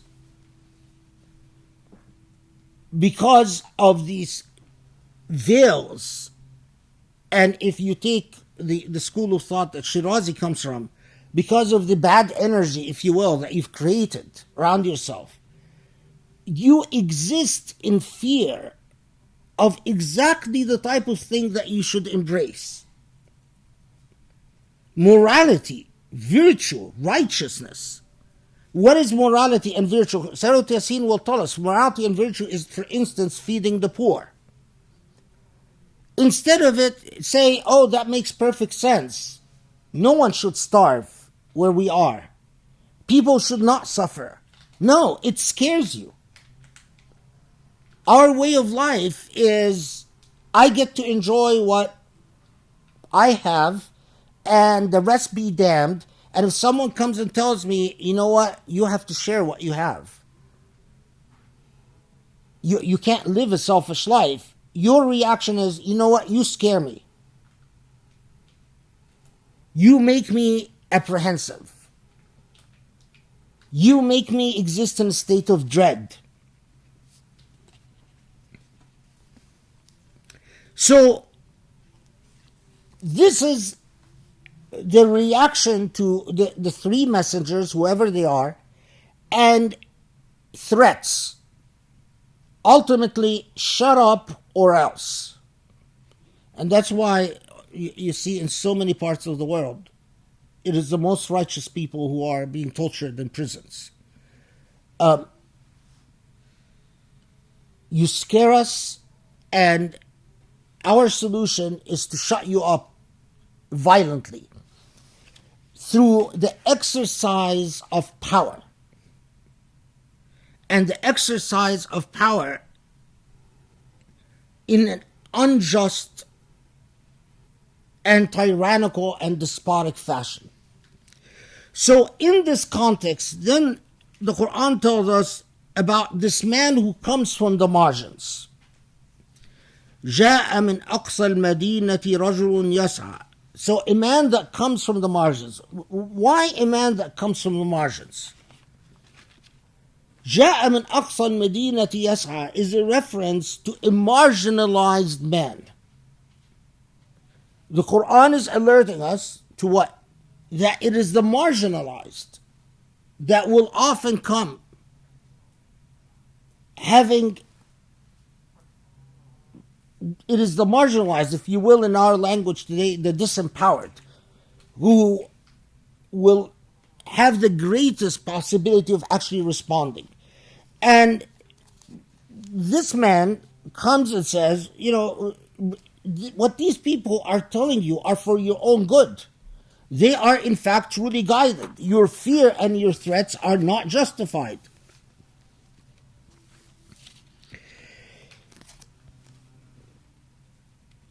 Inni amantu bi rabbikum fasma'un. So, and I believe. At that point, the Quran tells us, قِيلَ ادْخُلُ الْجَنَّةِ. The response is, okay, you are blessed and you are saved, you get to go to heaven.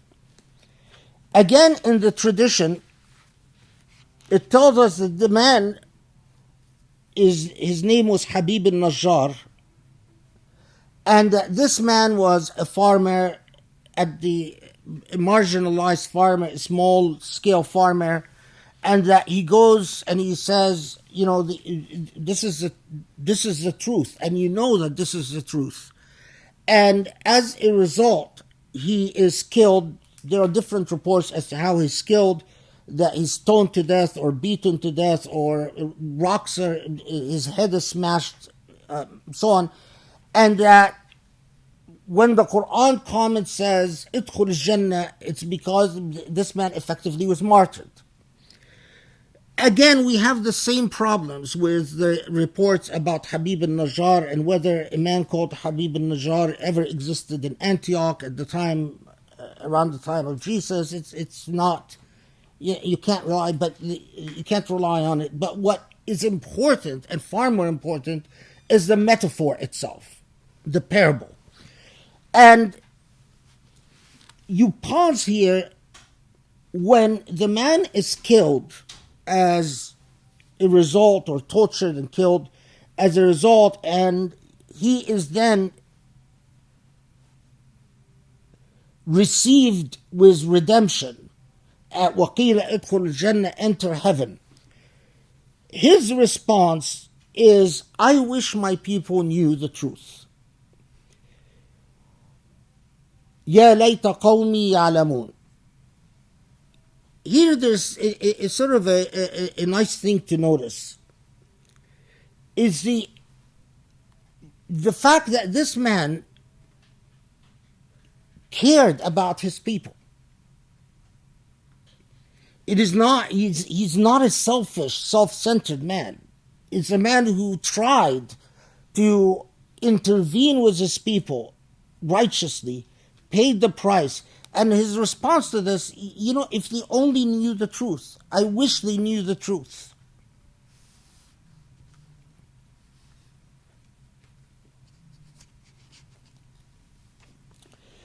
Okay.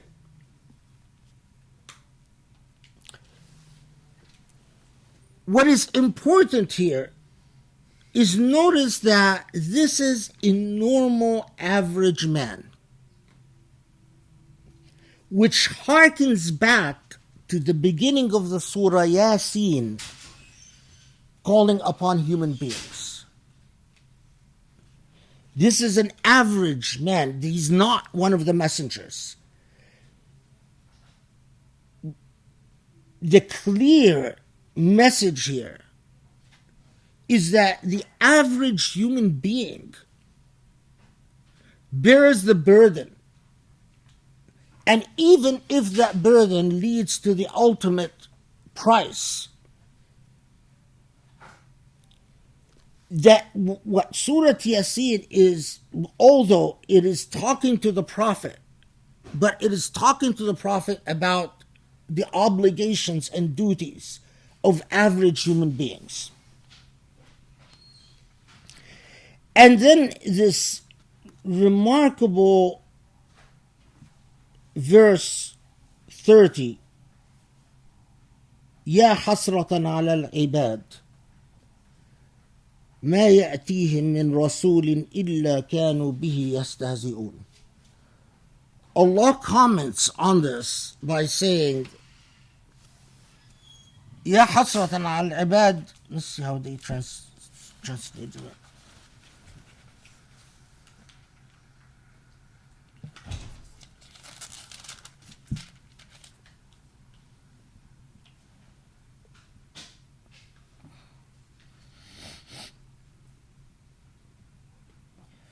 Yeah, they just translated it. Alas for the servants, never did a messenger come unto them, but that they mocked him. Ya hasratan al ibad is far more nuanced than alas for the servants. It's like saying,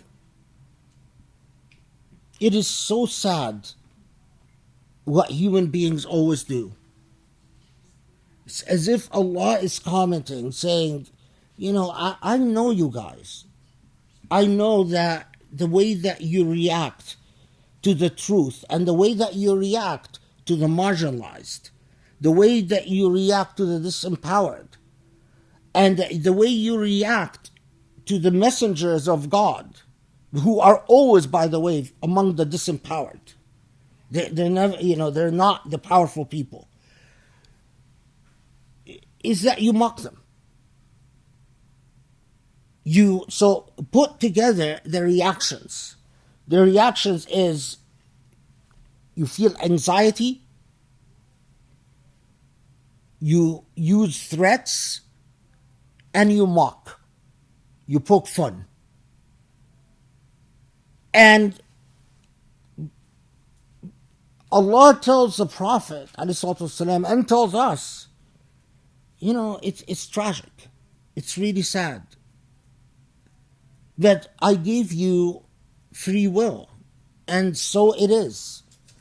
Elsewhere, we know that Allah tells us, Allah has angels, يُسَبِّحُونَ بِحَمْدِ اللَّهِ لَا يَفْتَرُونَ. They are constantly singing, the worshipping Allah, they never tire. But this is not you human beings. You human beings were given something divine, as we will see in a second. You were given free will, but it's so tragic. What you do is that free will is, instead of using it to see beyond what the angels even could see, you look just simply down at your feet where you step, and you're unable to transcend it. Because the truth of the matter is, وَإِنَّ كُلٌّ لَمَّا جَمِيعٌ لَدَيْنَا مُحْضَرُونَ. Because if you really knew, the truth of the matter is, you're all going to come before me. You play your games, you raise your head, you impose the shackles upon yourself, you put the veils upon yourself, but when all is said and done, you're all going to be dragged before me. You're going to muhdarun. You're all going to stand there before me.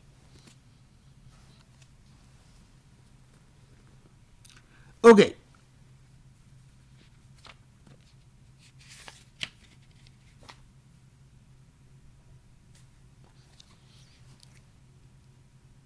In the context of I'm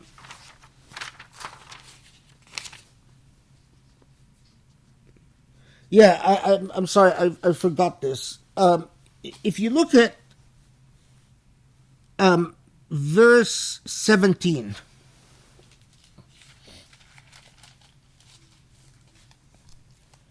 verse 17 is very simple. It tells you, and naught is incumbent upon us save the clear proclamation. I mean, again, the English is وَمَا عَلَيْنَا إِلَّا الْبَلَاغُ الْمُبِينُ. What Allah has obligated Allah's self to do is al-balagh al-mubin, is the clear message.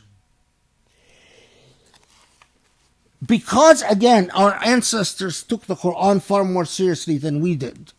Do you know that this short few words, وَمَا عَلَيْنَا إِلَّا الْبَلَاغُ الْمُبِينَ, made them pause and have long discussions about what that does that really mean, al-balagh al-mubin. And in this context, they often talk about that when Allah says it is the clear balagh, that it is the clear message that we've obligated ourselves to give you.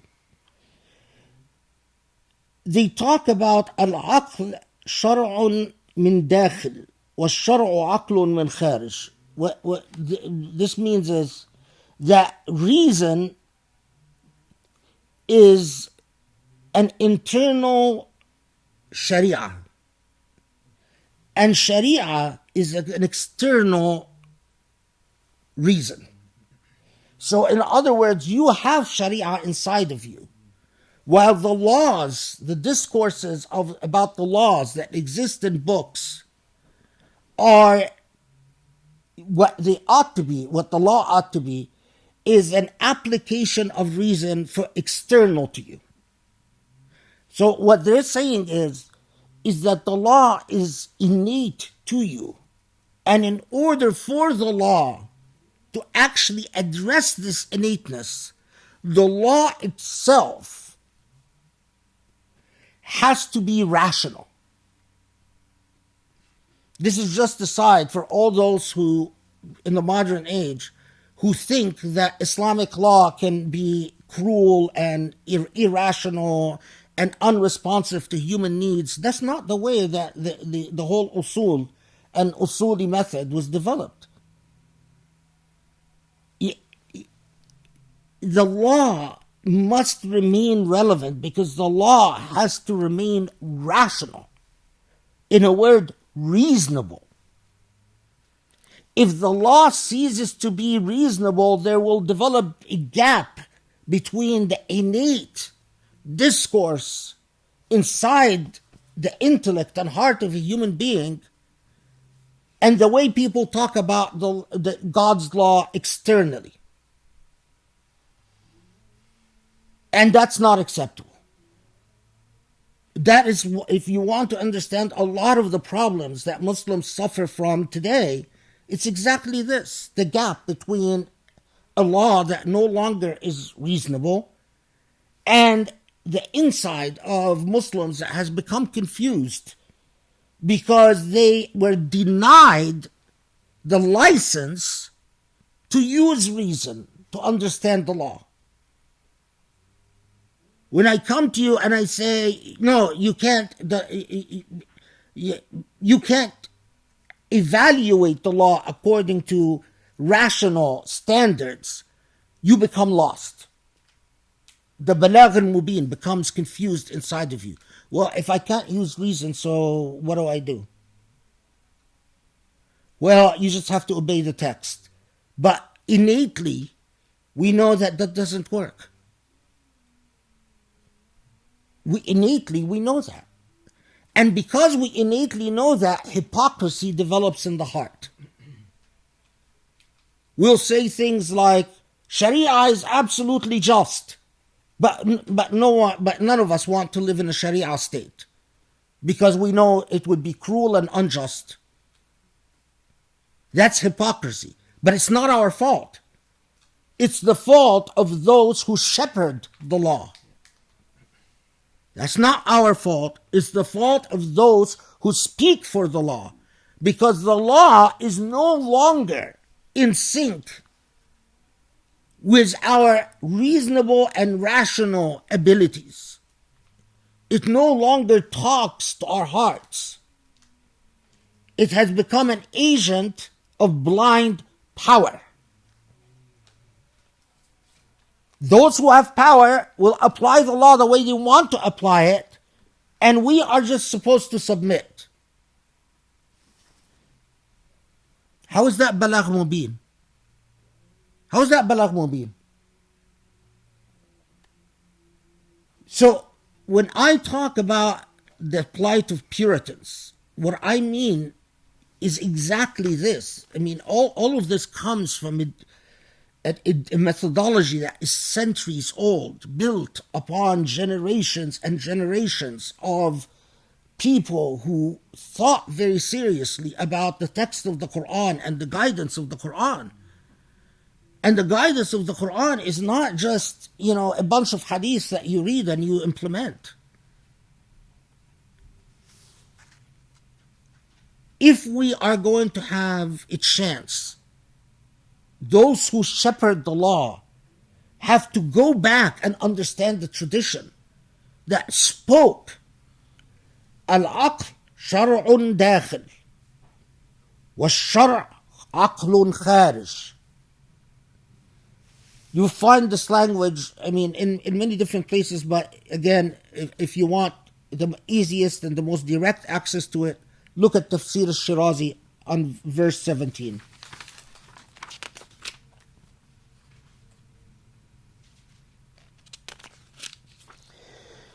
Okay, now I again forgot something. I'm sorry that I have to jump back and forth because I do forget things, and remember that in these types of tafsirs I jump over a lot. I skip a lot to get to you to get the crux of what the surah has to say to you through.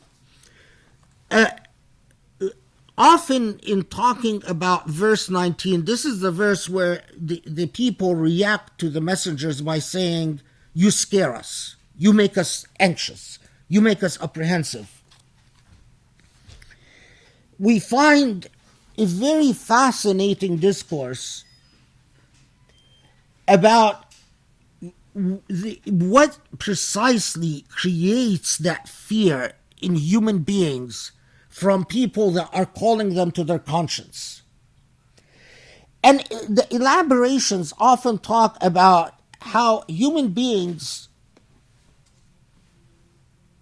when they worship idols, for instance, they're not really worshiping stones. They're not that stupid.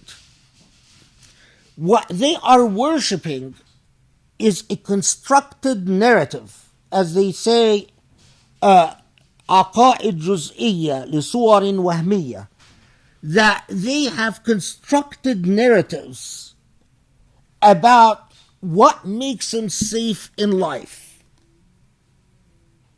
We all construct narratives about what makes us safe in life. And our narratives about what makes us safe in life could be, well, if we hang this omen in our living room, we'll be safe. If we have an evil eye charm, we'll be safe. If we slaughter an animal for the sake of that power deity, we'll be safe. But it doesn't stop there. Well, if I do X, Y, and Z, I will be safe. All of these are constructed narratives as to what makes you safe in life. Constructed narratives could be about degrees, schools, careers. It could be about relationships, connections. It could be about community ties, tribes, societies, nations. Well, if I am an American, that's what makes me safe. All of these constructed narratives are a form of worshipping other than God. The most pure faith is the faith that recognizes it is all Allah. Your career is Allah. Your future is Allah. Your income, your rizq is Allah. Your family relations is Allah. Your marriage is Allah. Your relationship with your children is Allah. It's all Allah, Allah, Allah, Allah. But the majority of human beings don't do that. The majority of human beings construct narratives of safety. Well, if I just do X, Y, and Z, I will be safe. Well, Allah could send a little virus that paralyzes you or kills you and takes you out of the entire equation. It is Allah.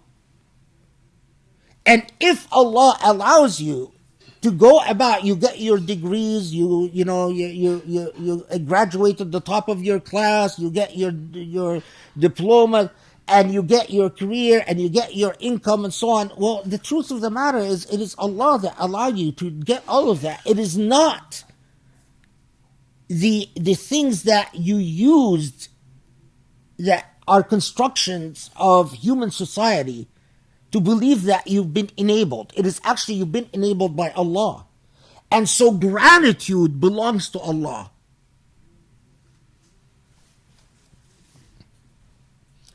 So, but in this context, some of the most beautiful theological writings say that أكثر الناس تعبد معتقداتهم. Most human beings really worship what they believe. In other words, they worship their mythology, their superstitions.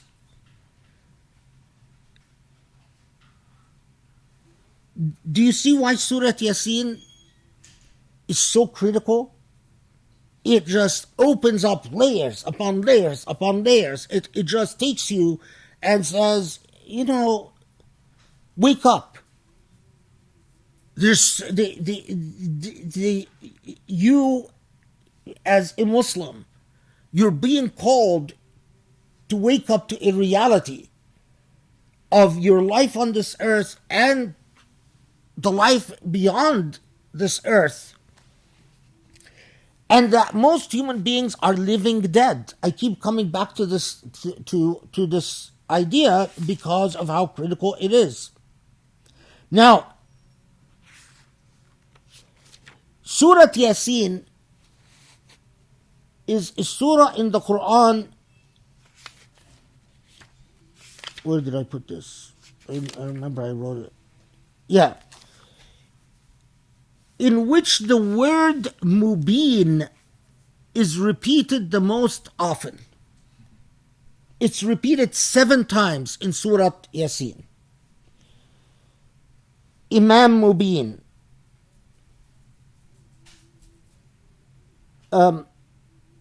ضلال مبين, عدو مبين, خصيم مبين, قرآن مبين. What is the significance of this? Mubin means something that separates falsity from absolute truth. So when I say Quran Mubin, it is a Quran that exposes the truth, lays it bare. If you say Dalal Mubin, it is a misguidance that takes you in absolute darkness. So Surat Yasin repeats the expression Mubin. Surat Yasin is Surat al-Ibana. What that means, it is the surah that lays bare the facts of life to you most powerfully and most unequivocally. They didn't call it Surat al-Ibana, but they always described it as Surat al-Ibana. It is the surah that tells you the relationship between the insan, the Quran, and al-Rasul, the messenger. And it is the surah that differentiates between the living dead and the truly living. This is no small thing. And we notice that each surah, like in the same way that we have surah where Rahman is used the most, and that tells us a great deal about the purpose of the surah. In Surat Yasin, that expression, Mubin, is used the most, and that tells us a great deal. Okay.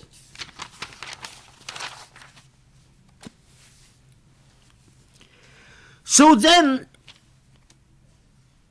after Allah subhanahu wa ta'ala tells us, it is really sad. It is really sad what human beings do to themselves. Ya hasratan ala ibad. They use mockery.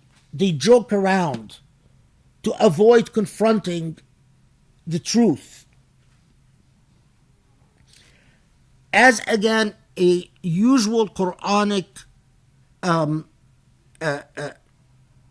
method, Allah points to history. Says, look at history.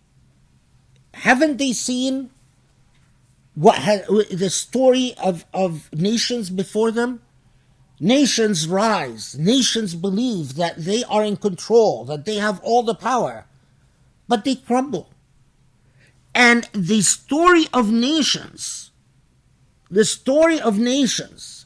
mirrors the story of human beings. مَنْ نُعَمِّرْهُ نُنَكِّسْهُ فِي الْخَلْقِ. That, haven't you noticed that human beings reach a point in their life where they're in complete mastery of themselves. They have their memory fully intact, their bodies are fully intact, and then they start aging. And as they age, they lose their memory, they lose their knowledge, they lose their ability to react to things. And they eventually die.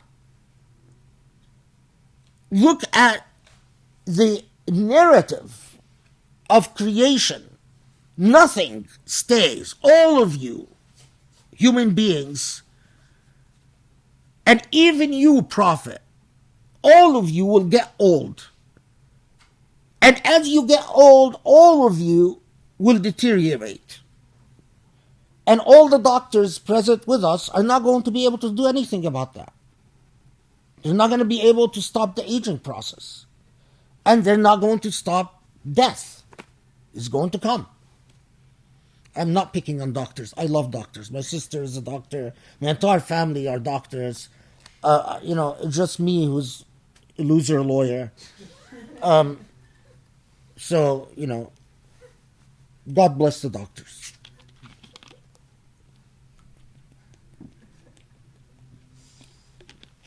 My sister deals with dead people all the time. She cuts up dead people.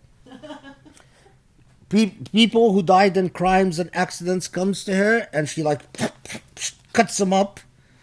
Well, she's being watched. Huh?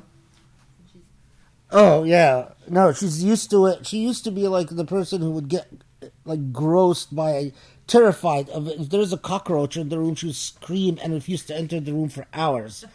And now she carves up dead people as she's eating a sandwich. She also goes to crime scenes and sees really horrible things. And what do you call these doctors? Forensic. I didn't hear that. Forensic. Oh, forensic. Okay, yeah. Yeah, life is strange. By the way, she listens to these tafsir, so Assalamu alaikum, Ines. I hope you're doing well. Okay. Now, so after reminding us that all of you you're going to be كُلٌّ لَدَيْنَا مَحْضَرُونَ, all of you will come before Allah. Now, note here, yes, Allah often points to history, but we also know that the Quran constantly points our attention, and this is now the state that is contrary to the muqmahun, the people who are not muqmahun, the people who are not frozen, the living dead. They reflect upon history, but they also reflect upon nature, and they reflect upon death, and they reflect upon, as we will see also, the supernatural. In other words, that which is beyond the physical. وآية لهم الأرض الميتة أحييناها وأخرجنا منها حبا فمنه يأكلون. So then it moves to nature and it says, it is a sign. آية لهم. This is a sign to you. What is the sign to you? the sign to you is that we take something that is dead and we bring life from death in the same way that we bring death from life. Now,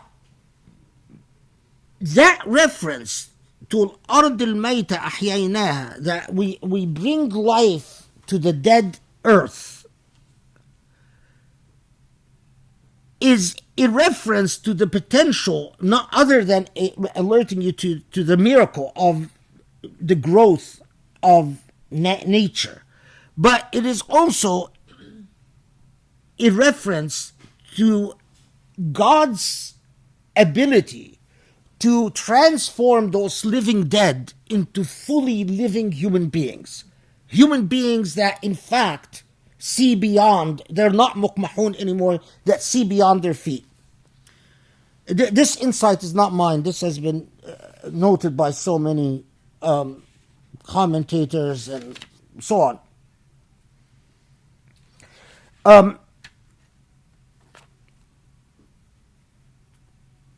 Yeah. Okay. So then it talks about, okay, you know, look at the example of nature. Life can come from death. The fact that you're lost is not the end of it, because it is through the power of Allah that you can be brought to guidance. But then the shift, a remarkable shift, and whenever the Quran has a remarkable shift, it is something that you need to pause and reflect on. سبحان الذي خلق الأزواج كلها مما تنبت الأرض ومن أنفسهم ومما لا يعلمون. Whenever Allah says Subhanallah, praise be to God, that's a bad translation of Subhanallah, but it's like, yeah, it's like as if Allah is telling you, reflect about something that is beyond, that requires something more than just a superficial perception of reality. So whenever you see Subhanallah, it is as if like a code. Allah is telling you, reflect, because I have something serious to tell you. What is this reflection? It is about the azwaj, that Allah creates partnership. Okay, the partnership that comes, that is the secret of creation, not necessarily copulation, but a process in which something comes with something else, like the very nature of DNA reproduction. You know, without the DNA code being read by an RNA code or whatever, the very process of life would not continue. But that is then followed with, and partners from you, min anfusihim, and partners from what you do not know. So partnership as a secret to life, to nature, life and nature, but partners from within you and from what you do not know. Okay. So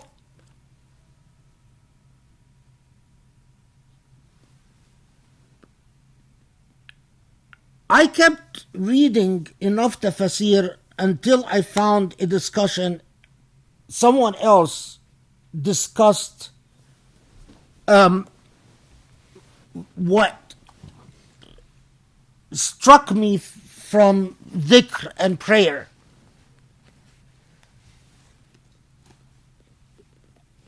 So life comes from partnership. We know from elsewhere in the Quran that Allah often emphasizes the role of marriage in sustaining life.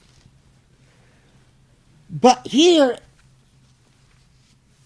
is a reference to partnership in itself can contribute to the process of perception and guidance, and can also contribute to the process of blindness and misguidance.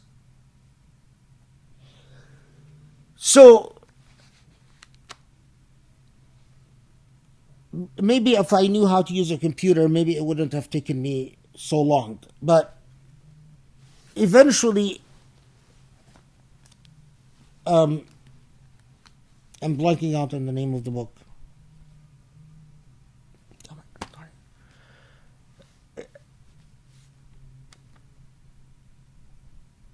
It's the title of the book is something like The Stages of Those in Flight. أحوال الطائرين إلى رب العالمين. It's a fascinating theological treatise about those who elevate as if in a state of flight towards Allah. And it says that Surat Yasin, and this is what, I was trying to search for some comfort affirmation, that it's telling us, human beings, know that your partnerships are a very important part of your life.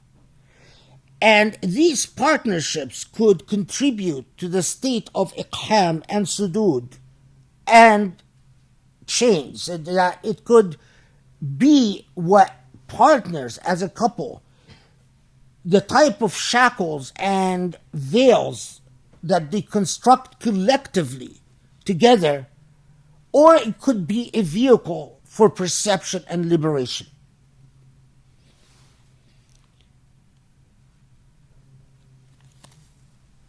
Put differently, your partnerships could be a means to being alive in life or being the walking dead, dead in life. As Ahwal al-Ta'irin said, so many people are seeing until they marry. Bad news. That they actually live with great potential, but then they end up in a wrong partnership, or marriage convinces them that now they have children, they have obligations, they have duties, they forget Allah. While when you have children, Allah should be it should bring Allah at the forefront. Because now you really need Allah. Because your children could grow up and be an absolute horror. They could be the source of your torment, if they go wrong. But in fact, what often happens is that people use their children and use their families as an excuse to become blind. Well, we have to make money and make more money to take care of our children. It's all about, I've got to guarantee the future of my children. You get the picture. For me, it's mind-blowing. Because it wraps up everything that intuitively I know is true. But it just very powerfully reminds me, we're not going to let you off the hook. These are all realities, and I'm confirming that they are realities that you know to be true. As much as you mock or you try to escape or you say, you get anxious, you freak out, and you run away because you freak out, but you know all of this to be true. Okay, and then the reference to the movement of planets. I'm not going to get into the discussion about this, but basically everything is created according to an intimate order. The sun, the moon, if if the sun changes course an iota, if the moon changes course an iota, life would not work. Everything is measured meticulously. And that in itself is something that Allah repeatedly throughout the Quran tells us to reflect upon. The chances of life existing without Allah being the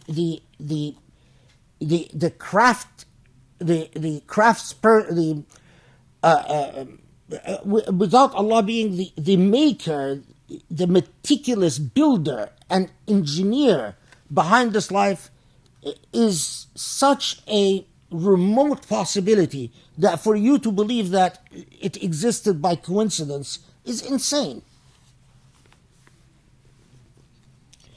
So, okay, then the Surat Yasin moves on to say,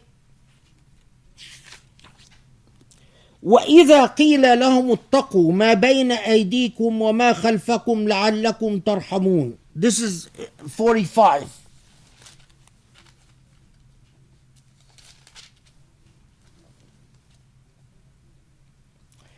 And when it is said to them, be mindful of that which is before you, and that of which is behind you, and that you happily may receive mercy. وَإِذَا قِيلَ لَهُمْ اتَّقُوا مَا بَيْنَ أَيْدِيكُمْ وَمَا خَلْفَكُمْ. Be mindful of what is مَا بَيْنَ أَيْدِيكُمْ, what is between your hands. What is between your hands. وَمَا خَلْفَكُمْ, what is behind you. So that you may receive Allah's mercy. What is that?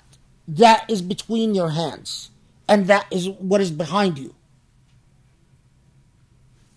Pause and think, what is between your hands and what is behind you?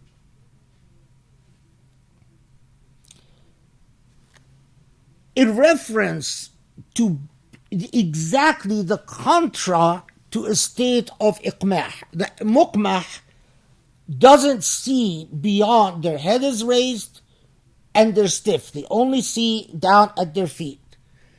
The contra, the person who can receive Allah's mercy, is a person who is constantly reflecting upon the internal affairs of their life and the past of their life, what they've done. They don't say, I don't regret anything, I'm going to forget about whatever I've done in the past, it's in the past. Kiss it goodbye. No, they reflect upon and remember atharahum. They reflect upon the legacy they're leaving. What legacy am I leaving? What impact am I having? Am I screwing up my children with my behavior? Am I setting a bad example? In an extreme sense, are my children all going to grow up with psychological complexes because I was such a horrible parent? Am I messing up my wife? Am I messing up my husband? How am I as a neighbor? How am I as a member of society? And how am I inside, ما بين أيديهم, between their hands, inside, in my heart and in my intellect? Am I living a purposeful life, a life full of perception and insight? Or am I walking like a zombie, blind?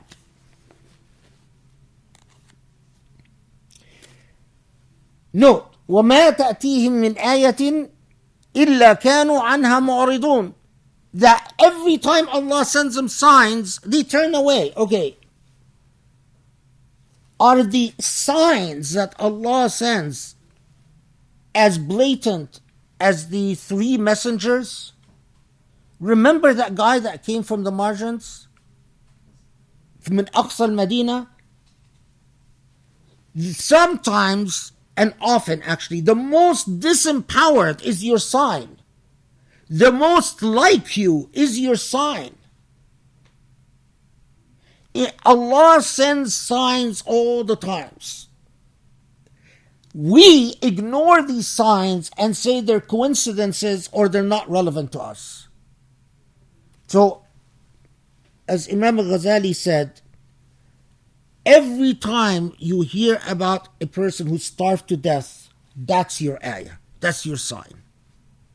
Every time you hear about a person who lost their home and lives in the streets, that's your sign. Every time you hear about someone eating from the garbage, that's your sign. Every time you hear about someone imprisoned unjustly and tortured, that's your sign. Like the man who came from the margins who suffered a horrible fate, that's the sign. And because they ignored the sign, the metaphorical parable of the village, they were destroyed. Allah is telling you, you think that all of that is not recorded. No, Allah knows. Allah keeps track. And not only that, Allah keeps track of what legacy you leave behind. And when you ignore these signs, the legacy that you leave behind is horrible.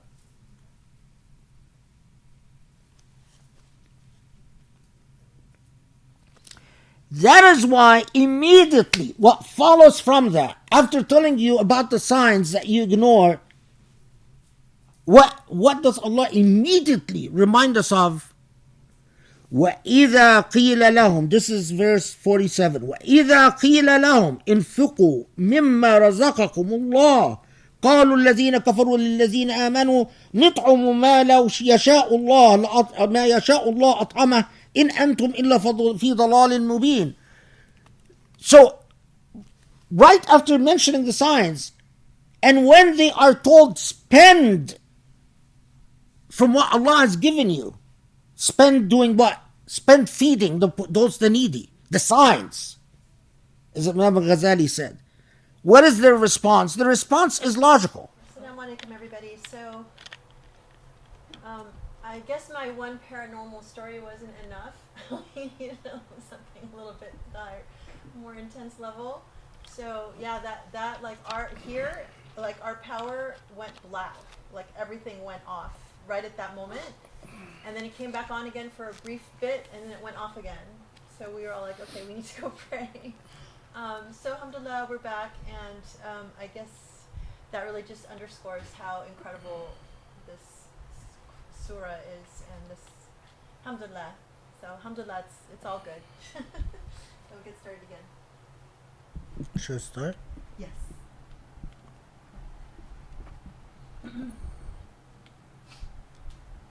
Okay. Bismillah ar-Rahman ar-Rahim.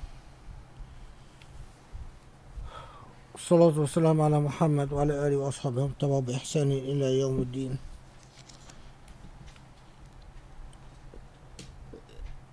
A quick note. You notice we're talking about وَمَا تَأْتِيهِم مِّنْ آيَةٍ مِّنْ آيَاتِ رَبِّهِمْ إِلَّا كَانُوا عَنْهَا مُعْرِضِينَ. Any ayah that comes, they turn away. And subhanAllah, I mean, this is a good example. When at that moment the electricity went off, you have a choice. You can choose to say this is coincidence, nothing but coincidence, or you could choose to read it as an ayah. You could choose to say, well, this is an ayah of the power of evil, and I'm scared of evil, and I'm powerless before evil. Or you could say this is an ayah of the power of God, that it was whatever the purpose is, we're back, alhamdulillah. And I'm not scared as long as I have God with me. You have choices, and this is what Surat Yasin consistently focuses on and centers on, that the volition of a human being and how they choose to interact with revelation, and how they choose to interact with prophecy. Okay, now we said that the intellect plays a role, whether you're going to read the signs of Allah in one way or you're going to ignore the signs of Allah. So what comes next right away is, of all the things, and we said that the signs of Allah could be the poverty of a human being, the suffering of a human being. These are signs. So Allah confirms us by telling us, and when they are told spend doing what? Spend helping, feeding those who need to be fed. Their response is rational. I mean, it is from a logical perspective. It's a plausible argument. Well, why should we feed people? If God would have willed, they wouldn't be poor. If God would have willed, they would have had money. God didn't will it. And so just because you construct an argument, that argument does not necessarily stand ground or hold water when it contradicts what is innately part of your virtue. What you know as from an innate perspective is right and wrong. The ability of human beings to construct arguments, as Allah says, وَكَانَ الْإِنسَانُ أَكْثَرَ شَيْءٍ جَدَلًا. Human beings are, of all Allah's creations, are the most argumentative. And that is why they have the ability to defy the most and to rise to levels of defiance that are truly remarkable. So there is a narrative that is often said in the context of Ayah 47, and that is the narrative says that when Abu Bakr as-Siddiq, the companion of the Prophet ﷺ, was known for his generosity and the fact that he would in Mecca feed the poor and spend a great deal of his money helping the indigent. And that the kuffar of Mecca went to Abu Bakr and said, well, don't you say you believe in Allah? Well, why doesn't Allah feed these people? And Abu Bakr responds to them and says, I am Allah's will. I am the instrument of Allah's will. Allah, in fact, feeds these people, but it is through me that Allah feeds these people. And often you read in the sources that this verse was revealed in the context of this incident. However, again, did this incident take place? Probably yes, it did. Was this verse revealed in response to this incident? No. The evidence for that is rather weak. What probably happened is that this incident took place and then commentators said, well, this incident goes with this ayah. That's just for your information, so you get, you know from the tradition what is said and all of that. But again, it's rather than saying that this is an occasion for revelation, we say this is an incident that demonstrates what the ayah is talking about. And so, you can find excuses to overlook the ayat. You can find excuses to say, well, it's not my problem that people end up in prison and end up being tortured.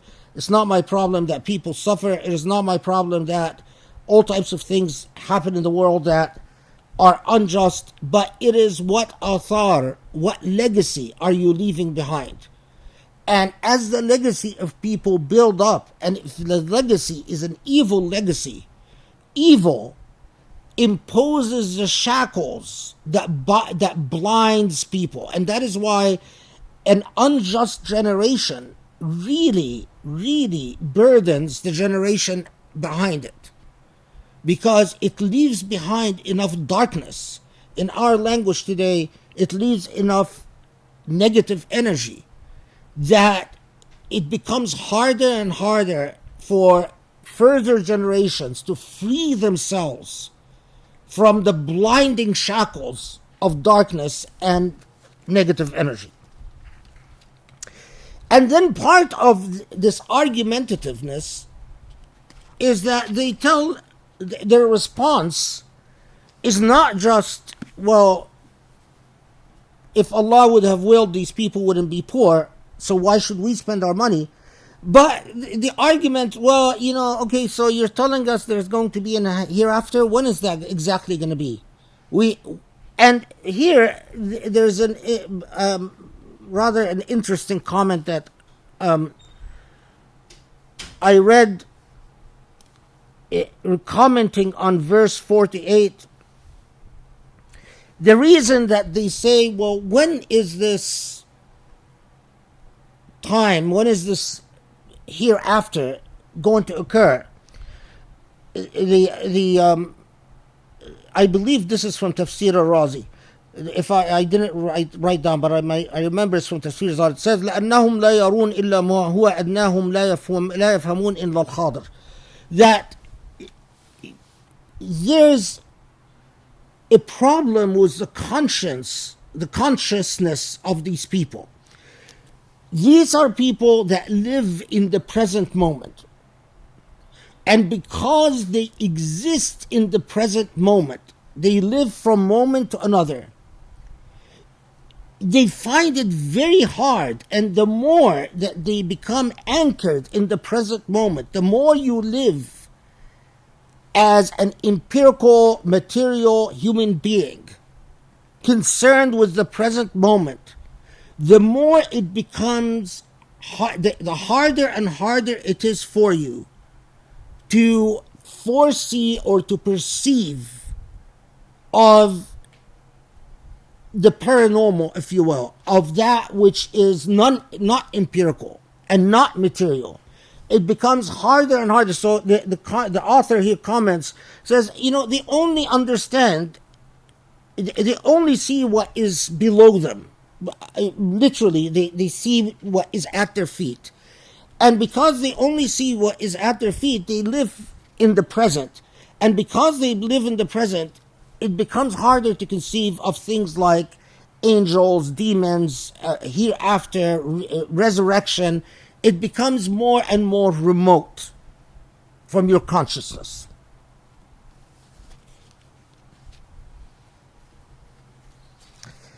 At that point, Surat Yasin shifts to the hereafter, a picture of the hereafter, if you will, and says, well, okay, believe or not believe,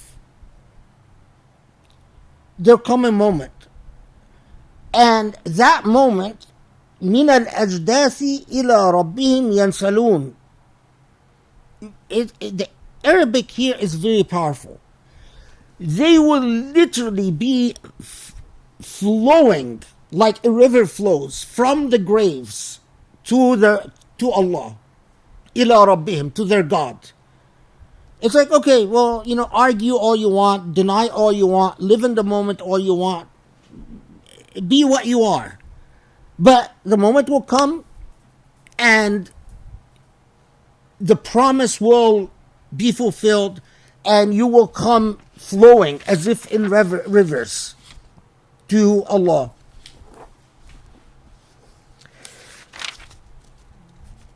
قالوا يا ويلنا من بعثنا من مرقدنا هذا ما وعد الرحمن وصدق المرسلون. And at that moment the panic sets in. Oh, forgive the language. Oh crap. Oh darn.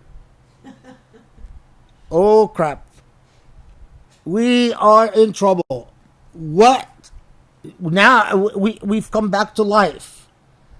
This is ما وعد الرحمن. This is what Ar-Rahman. Notice that Allah chose Ar-Rahman. Of all Allah's names, Allah chose Ar-Rahman. This is what Ar-Rahman promised. And this is what the messengers told us about. Okay. So, the shift to the hereafter affirms that the law of the Rahman is absolute justice. لا تظلم نفس شيئا. You will be held accountable for your deeds and for your legacy. Note, for your deeds and for your legacy.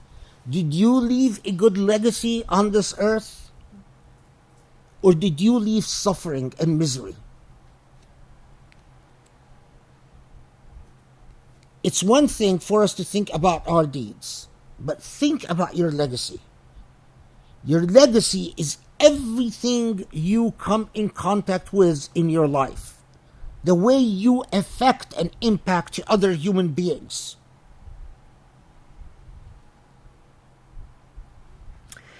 And then a shift to a brief description of the hereafter, typical Quranic modality and style.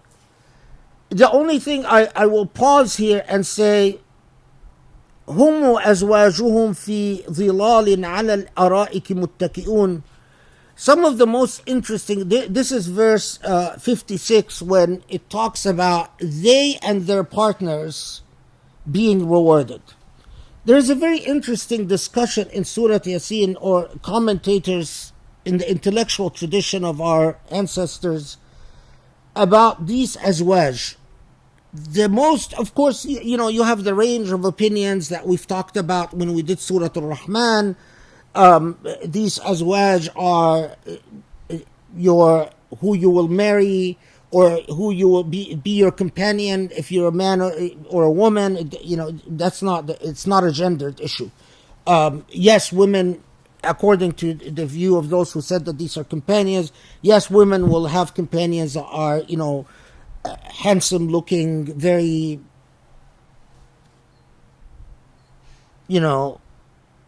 desirable men, more desirable than the loser husbands you ended up with in life, the typical stuff.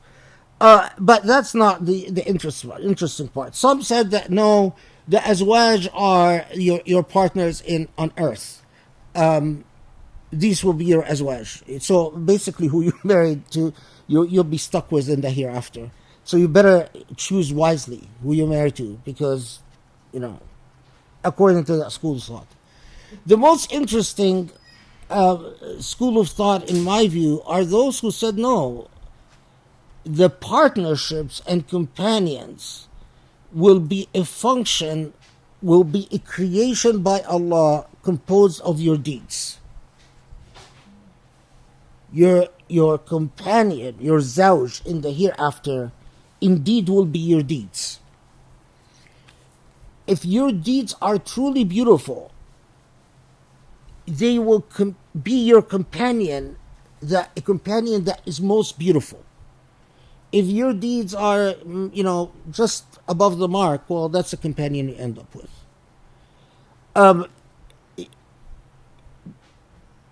In our modern age, we know which school became the dominant one. The lust-filled school. You're going to have, but you can't say that was the dominant school in Islamic history. In Islamic history, you find an enormous amount of variety, including those who just said, it is silly to imagine that in the hereafter we will need, or that we will be engaged in something like sex. Sex is like going to the bathroom, or like procreation. I'm not saying that going to the bathroom and procreation are the same, obviously, but hope not.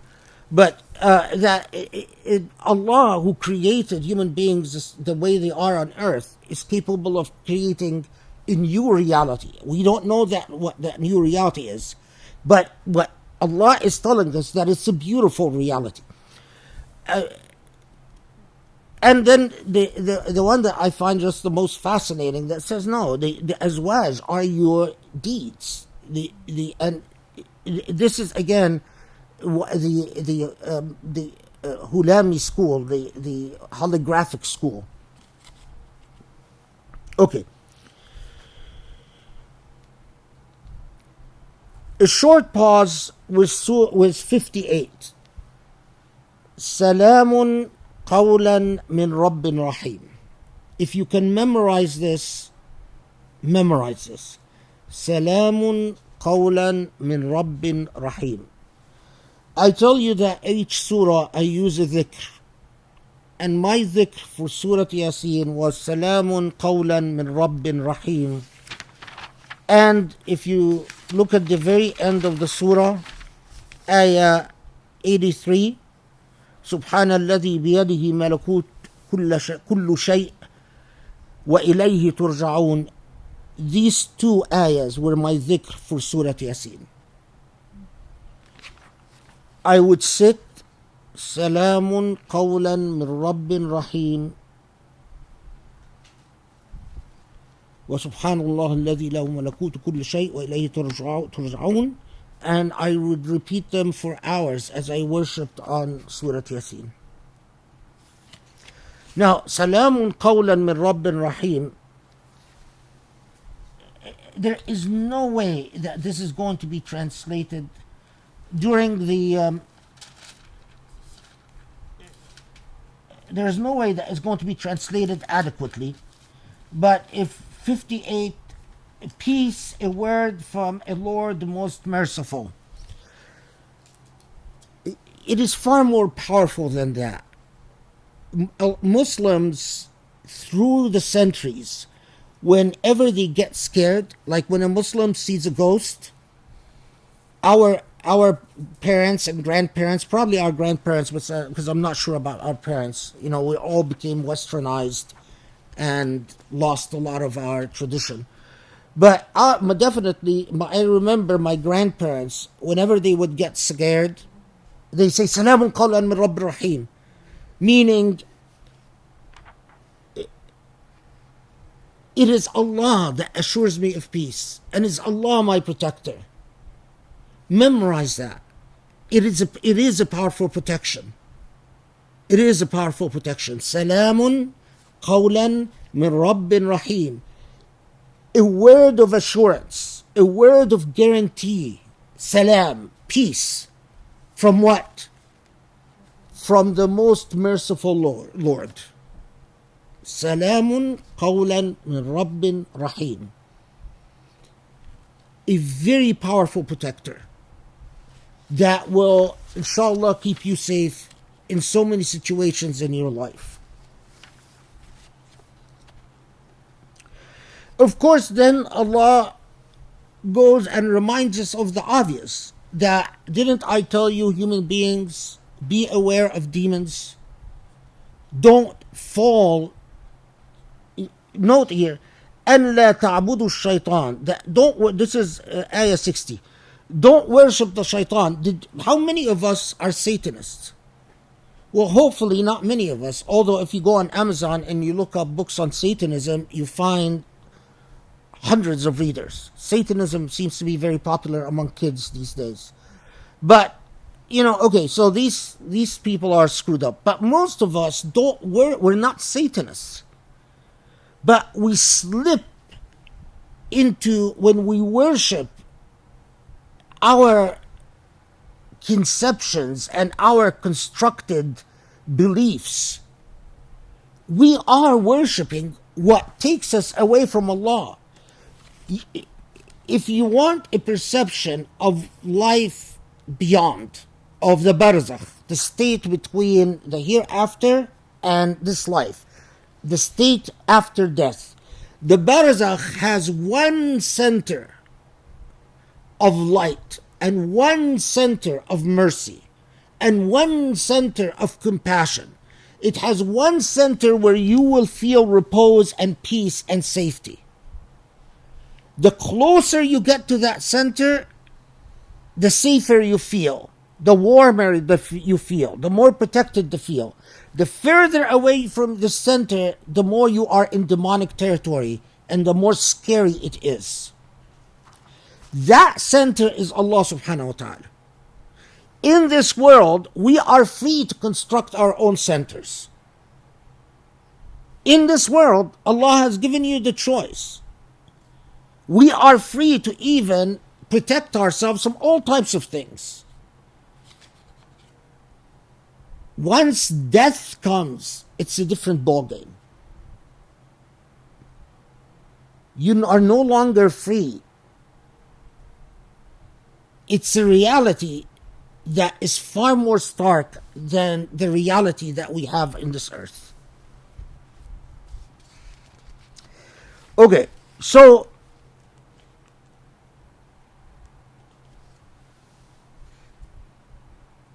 Surat Yasin then says what we've already encountered in Jathiyah, that you will not need to speak about your deeds and your legacy. What will testify is, this is ayah 65. What will testify your hands, your legs, your mouth. And as I told you that in Surah Al-Jathiyah, that Allahu Alam, but I firmly convinced that the way that your body will testify against you is that you will see yourself. You will see a film, if you will, a holographic reproduction of all your deeds. You will be able to see yourself sinning. You know, there are a lot of things that when we do, we don't feel bad about. But if we see a film of someone, like a secret camera of someone else doing it, a typical thing, this is I encountered in the human trafficking field that as you know, I've worked in. When you show people, you have the police has a secret camera and had filmed,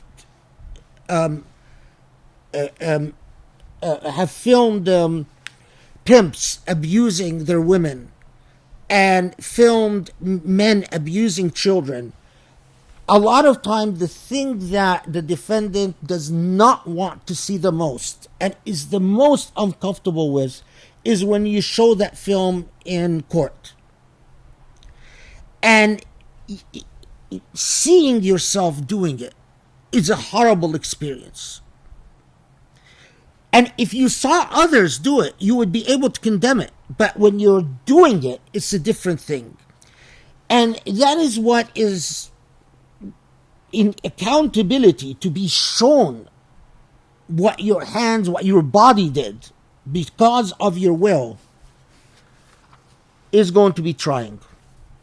يحمينا الله ويغفر لنا ويعفو عنا يا رب يا رب ارحم ويا رب اغفر. Here we must pause at verse 66. ولو نشاء لطمسنا على أعينهم فاستبقوا الصراط فأنى يبصرون. Now, how did he translate 66? The translation says, its spades are as the heads. No, sorry. 66. Where is it? Oh, I'm on the wrong surah, that's why.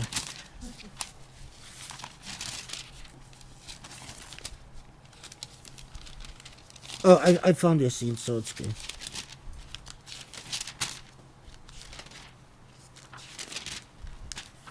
Okay, he translated it. And had we willed, we would have blotted out their eyes, then they would race to the pass. Yet how would they see? Okay, pause here for a second. We are in the hereafter. If we are talking about the hereafter,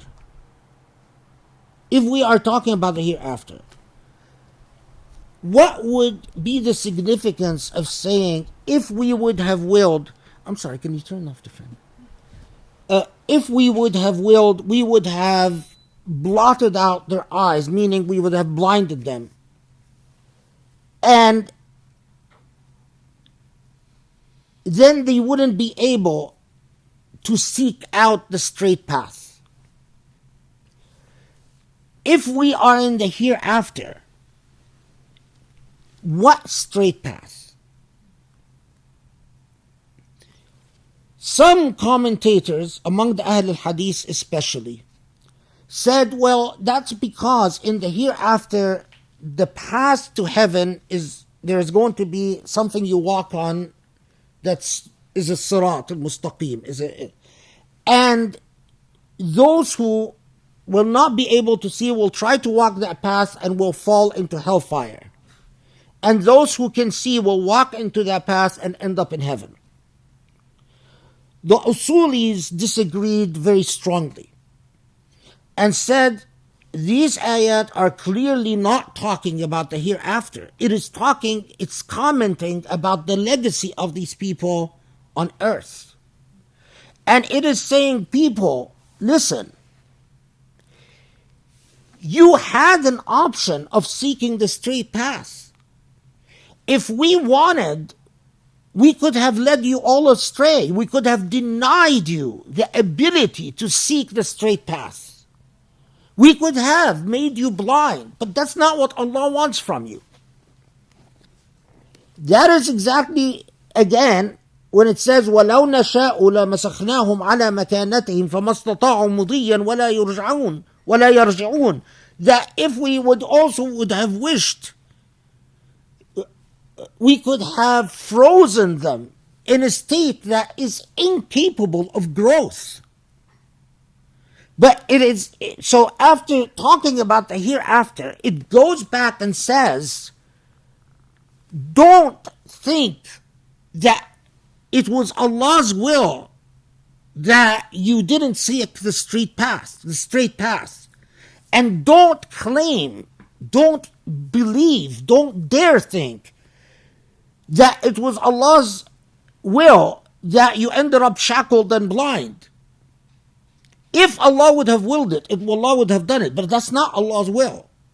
Allah created you with the ability to seek the straight path, and it was your decision not to seek the straight path.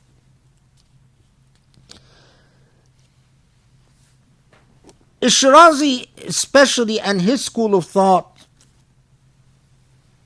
has an interesting point about this that I'm just going to share with you without spending a lot of time on it, so that you know how rich our tradition is. Shirazi believed that in the hereafter, and I'm not going to go into his evidence because he has a long discussion about this. And by the way, Mullah Sadra also believed this, that in the hereafter, people will come in different levels of physical, of recreated embodiments. Those who have purified themselves in their lives and thought God the most and came closer to the divine, their physical manifestation will be very different than the physical manifestation of those who walk the path away from God. Those who walked the path towards God will be an embodiment of luminous substances, light and beauty. While the further away you got from God, you will be deformed in the way that chaos is deformed. The sunnah of Allah is order and creation. Proportionality is the secret of beauty. And then when you add light to proportionality, you get luminousness. Forgive me for this, but it's not my fault. This is what Shirazi and Mullah Sadra say. They say, look at what comes after you consume food, when you go to the bathroom. The cells are deformed. And because they're deformed, they smell bad. And they look bad. And he actually says that in the hereafter, there are going to be human beings that are so deformed they're like poop. They stink. And it is because they chose the path away from the luminous and the mizan, the balance. The path of Allah is the path of justice, balance, proportionality, and luminosity. the other path, the path of demons. Now, all of course, the Istishraqiyun, they've had experiences with demons, and they always describe demons as stinky. They smell really bad. They smell like rotted corpses. And they don't have shapes and forms that are like angels. They're not proportional and they're not luminous. And you choose what embodiment you want in the hereafter. I have to admit to you, the reason I mention this is that personally, and I'm not, imposing my beliefs on you in any way, personally has had an enormous impact on me in my life. Initially, I started out completely rejecting that school, but then I discovered I was rejecting the school because I couldn't understand their Arabic. It was very difficult. I would read it and I would pretend that I understand it until I had teachers that would call me on the fact that I didn't understand anything I was reading. And then when they called me on it, then you work harder and then you start understanding. And when you start understanding, you start realizing that their arguments are deeply philosophical, but also deeply compelling. And, Ya Rab, my prayer always, in my dua, that Allah, please, when in my resurrection, I want to be resurrected in a beautified form. I don't want to be resurrected poop. Forgive the... That scares me. Okay. So, because Allah is referring back to your life on earth and saying, if Allah would have willed, you wouldn't have had even the ability to seek the straight path. And if Allah would have willed, you would have been a maskh, a deformity. That is why then it's followed by this comment, وَمَنْ نُعَمِّرْهُ نُنَكِّسْهُ فِي الْخَلْقِ أَفَلَا يَعْقِلُونَ. Don't you notice the sunnah of Allah in creation? That the older you get, the more you lose of your proportionality, of the logic of beauty, your cells start deteriorating. Your organs don't perform as well as they used to. And that is a sunnah for you to reflect upon. That is also why those who are close to Allah, when they are resurrected, they are not resurrected as old people, even regardless of how old they died. They're resurrected in their most perfect form, or closest to in that they existed in earth. Okay, so why then at this point the segue? If you look at verse 69, why the sudden segue here to saying, you know what, we didn't teach the Prophet poetry, and he's not a poet. Pay attention. وَمَا عَلَّمْنَاهُ الشَّعْرِ. We didn't teach him poetry. وَمَا يَنْبَغِي لَهُ. And it's not even permitted. Why that segue? If I was doing Surat Yasin with students, I would give them a very hard time about it till they figured it out. But I'll cut to the point. Where's Sharif, by the way? Oh. I have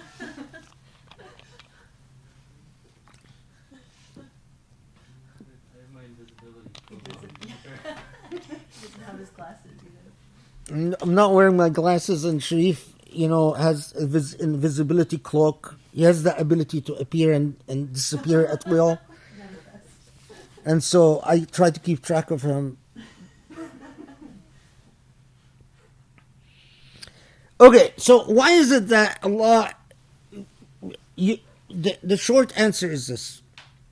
Allah is telling you, listen, this Quran is not about invoking a bunch of emotions and superstitions.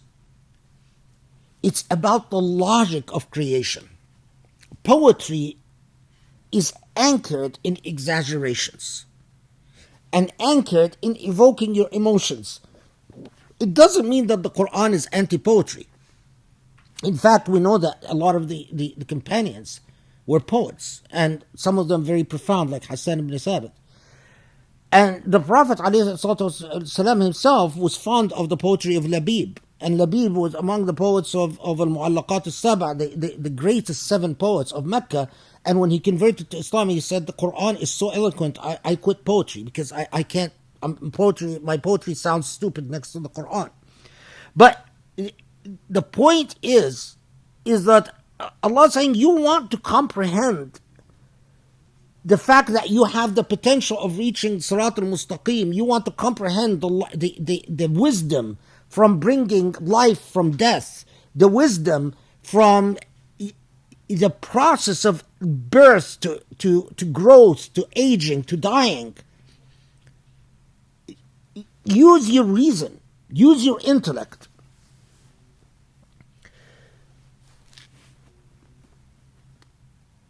And of course, that's made abundantly clear in Ayah 70, by the way. لِيُنذِرَ مَنْ كَانَ حَيًّا وَيَحُقَّ الْقَوْلُ عَلَى الْكَافِرِينَ. That, it's logic that's going to compel those who want to deny. Then it moves to demonstrating further examples, as the Quran modality often does, of the wonders of creation, going to what Allah has created that we are able to domesticate, what we are able to grow as food, what we are able to drink, etc., etc. What deserves pause is that after using or pointing to the laws of creation that are compelling, it started out by alerting us to human beings, to the Quran, to the Prophet. And remember, this is early revelation. This is the revelation at a time, Surat Yasin, at a time when the Prophet ﷺ was going through the hardest period of his prophecy. He was about to lose his grandfather, who he loved, and his grandfather was going to die an unbeliever, which is going to break the Prophet's heart. He's going to lose his dear wife, Khadija, who was his mainstay in power, and his partner. And at the time, Muslims are being persecuted all over, and the Prophet ﷺ is powerless. But in addition to that, like the man who was martyred and said, was sad for his people, and was sad for what has happened to his people, that they can't see, the Prophet ﷺ, his heart is breaking because he knows what the truth is. He knows that the barzakh is coming, that world that comes after death is truth. He knows the resurrection is truth. He knows all of that, and people are saying, we don't believe you. So Allah goes back to the Prophet and says, فَلَا يَحْزُنْكَ قَوْلُهُمْ إِنَّا نَعْلَمُ مَا يُسِرُّونَ وَمَا يُعْلِنُونَ. So I know you're sad, but don't be sad, because all of this is, even their kufr is Allah's choice. Allah just told you that if Allah would have willed, everyone would have believed. If Allah would have willed, everyone would have disbelieved. You are a mursal. We know it breaks your heart. And his heart was going to be broken more at the time of the revelation of Surat Yasin. It was the loss of Khadija, etc. But as the Quran repeatedly says to the Prophet ﷺ, whether they're guided or not, that's not your business. Whether they believe or not, that's not up to you. Just rest assured that if Allah would have willed, things would have gone your way, but they haven't. And don't you dare think that that is not a part of Allah's will as well. And then this remarkable comment right after, so وَلَا يَحْزُنْكَ قَوْلُهُمْ, don't they see, not just don't you see, Prophet, but don't say they see. This is ayah 77. أَوَلَمْ يَرَى الْإِنسَانُ أَنَّ خَلَقْنَاهُ مِن نُطْفَةٍ فَإِذَا هُوَ خَصِيمٌ مُبِينٌ. Don't human beings see that we've created them but from a clot, and they grow up to be great argumentators. They become very argumentative. They grow up to be great disputants. They start out from nothing, and they forget that they started out from nothing, and that they were children with all types of superstitious beliefs and all types of, cutie things. And then they grow up to be arrogant and argumentative. And subhanAllah, that it switches from consoling to the Prophet to consoling the Prophet through talking to human beings, which is the modality of Surat Yasin. Again, I remind you, human beings, the Quran, and the Prophet. All of you three are addressed in Surat Yasin as if you are companions to one another.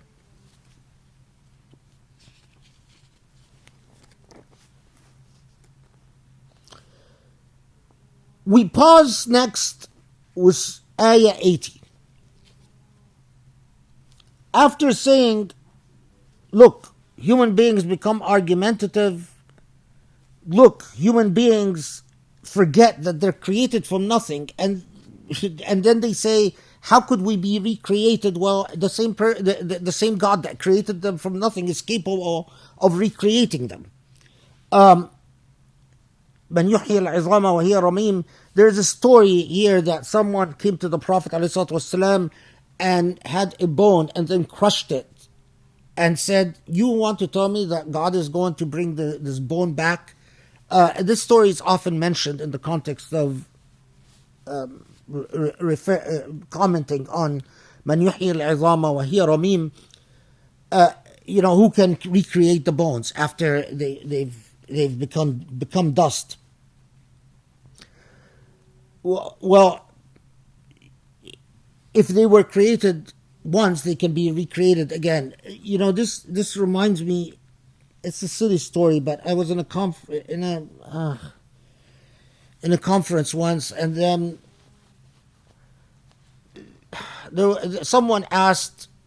I don't know why they invite me. They don't want me to answer questions, So anyway, they had invited me, and then someone asked about organ donors. And I said, or donating your organs is good. It is part of your athar, part of what you leave behind. You'll be rewarded, and it's a good legacy for you, and so on. And then the Imam got really upset and said, no, it's haram. I said, why is it haram? He said, because if someone's kidney goes to someone else, or someone's heart goes to someone else, then in the day of resurrection, that heart will go to this person or that person. It will be confusing. Allah, I guess, will not know what to do. Allah now recreated this person, and most people in the masjid agreed with him, and I was thrown out. Because I insisted, this is shirk. How can you tell me this is somehow going to confuse Allah, whether to give the kidney to this or the liver to this person or that person? And people threw me out because they thought that I was saying, I don't know why they invited me. I honestly, I just don't understand people sometimes. They need psychiatrists, not fuqaha. Anyway. Okay. We pause here with ayah 80. Why? الذي جعل لكم من الشجر الأخضر نارا فإذا أنتم منه توقدون. The reason I pause here is because what is it called? Chlorophyll. The old Arabs paused at this ayah and said, okay, from green trees we light fire. Some said, well, this means that they're green and then they dry up, and then when they dry up, because if a tree is green, that's not the best thing to use for fire, obviously. And then they dry up and then we use them for fire. Some said, no, there used to be a type of tree in Arabia that was actually green in color, that if you spark it against another part of like you break the branch and you strike them together, it sparks and it lights fire. The problem with that was that type of tree existed before the time of the Prophet ﷺ in Arabia. So by the time the Prophet comes, it was actually had become extinct. Some said, well, we're not sure what this precisely means. And then modern Muslims, especially the scientists types, they said, well, this is remarkable because we know now that trees store energy, and that the way they store energy, they eventually become coal, they eventually become oil, and it is their ability to store energy. And that energy is what is used, is then released by human beings, whether it's coal or oil or just logs. The interaction between water and sun, and I think what in Arabic they call chlorophyll, I think it's chloroform or something like that in English, I'm not sure. And the storing of carbohydrates and so on. And they said this is remarkable because modern Muslims can understand this Quranic reference better than pre-modern Muslims. And then, coming close to the penultimate statement, Allah tells you what Allah has been alluding to this point. أوليس الذي خلق السماوات والأرض بقدر والذي خلق السماوات والأرض بقادر على أن يخلق مثلهم بل هو الخلاق العليم. That has meticulously measured the heavens and the earth, capable of creating a new reality. This goes back to Shirazi's arguments and the whole school of Shirazi that, it is silly to assume that we're just going to be exactly in our human forms in the hereafter. إنما أمره إذا أراد شيئا أن يقول له كن فيكون. This became very famous in Islamic, this ayah became very famous in Islamic theology, that when Allah says to something, kun fayakun, be, so it is. Again, just be familiar with it, because anyone that grows up in a Muslim culture would have been exposed to that expression from the surah, that amruhu in arada shay'an yaqula lahu kun fayakun, that all Allah has to do is issue the command. And then the closing of this surah, which is the part of the dhikr that I alluded to, فَسُبْحَانَ الَّذِي بِيَدِهِ مَلَكُوتُ كُلِّ شَيْءٍ وَإِلَيْهِ تُرْجَعُونَ. So what is the bottom line of it? What is the bottom line? Glorify, recognize the remarkable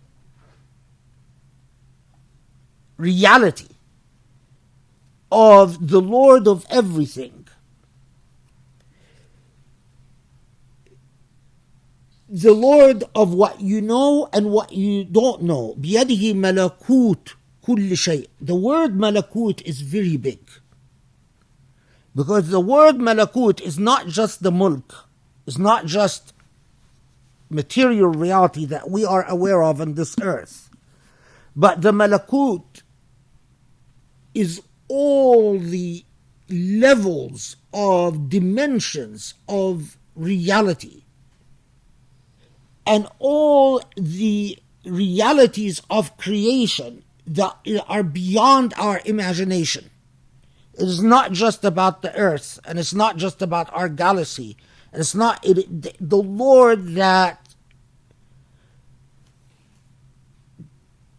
to everything, who everything in biyadih, literally in that Lord's palm. And the bottom line is, when all said and done, you return to this God. There's one thing I want to make sure of, because I might have, my brain is telling me that I've skipped it, but I'm not sure.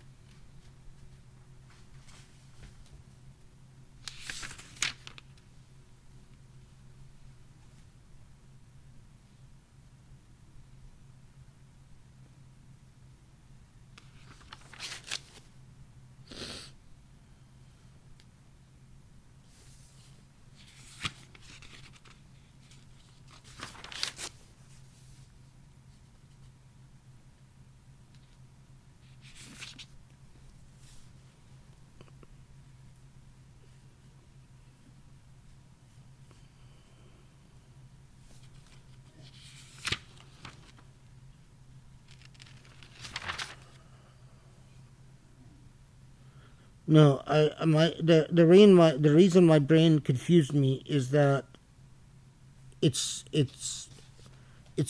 Tony. It's what's that thing when a radio changes channels and tuning, right? It's tuning into a different surah, and so I had interference from a different surah. Sorry. But okay, I retuned and I'm focused. So, what is Surat Yasin? The bottom line about Surat Yasin. The bottom line about Surat Yasin, it's about the living dead. It's not about the dead. It's not a surah that talks to the dead. It's a surah that talks to the living as if dead. The muqmahun. Those who have shackled themselves and see very little. And if they see with true perception, they would see how wonderfully complex and rich and nuanced and purposeful this life is. And the fallacies of correct correct logic, and the fallacies of what wrong logic does, like saying, well, it's their fault, they're poor, or God created them poor, so let God worry about it, or whatever. And calling upon you by reflecting on the Quran and the example of the Prophet ﷺ to be among the living, those who live life fully aware of what will come. And the fact that life begins and ends with Allah subhanahu wa ta'ala. Allah is the center of everything.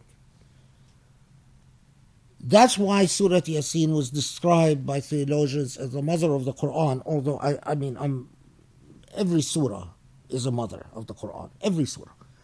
But that's why the earlier generations understood that this is such a critical surah.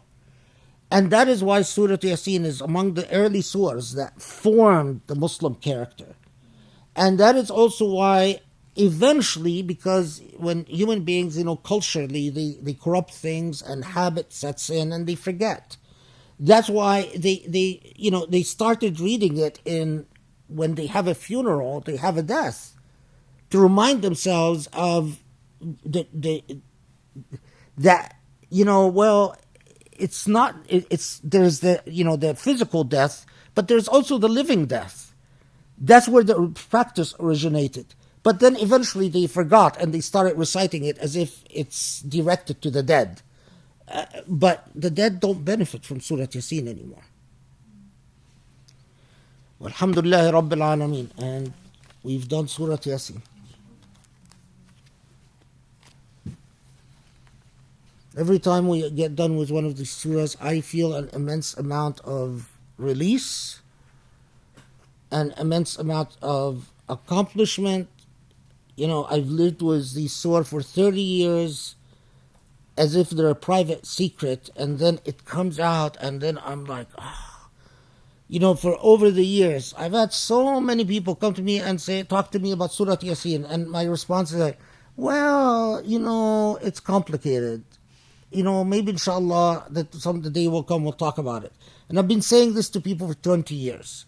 So for all those people who heard me say this about Surat Yasin the past 20 years, now finally it's out. Now you know what I was talking about. Alhamdulillah.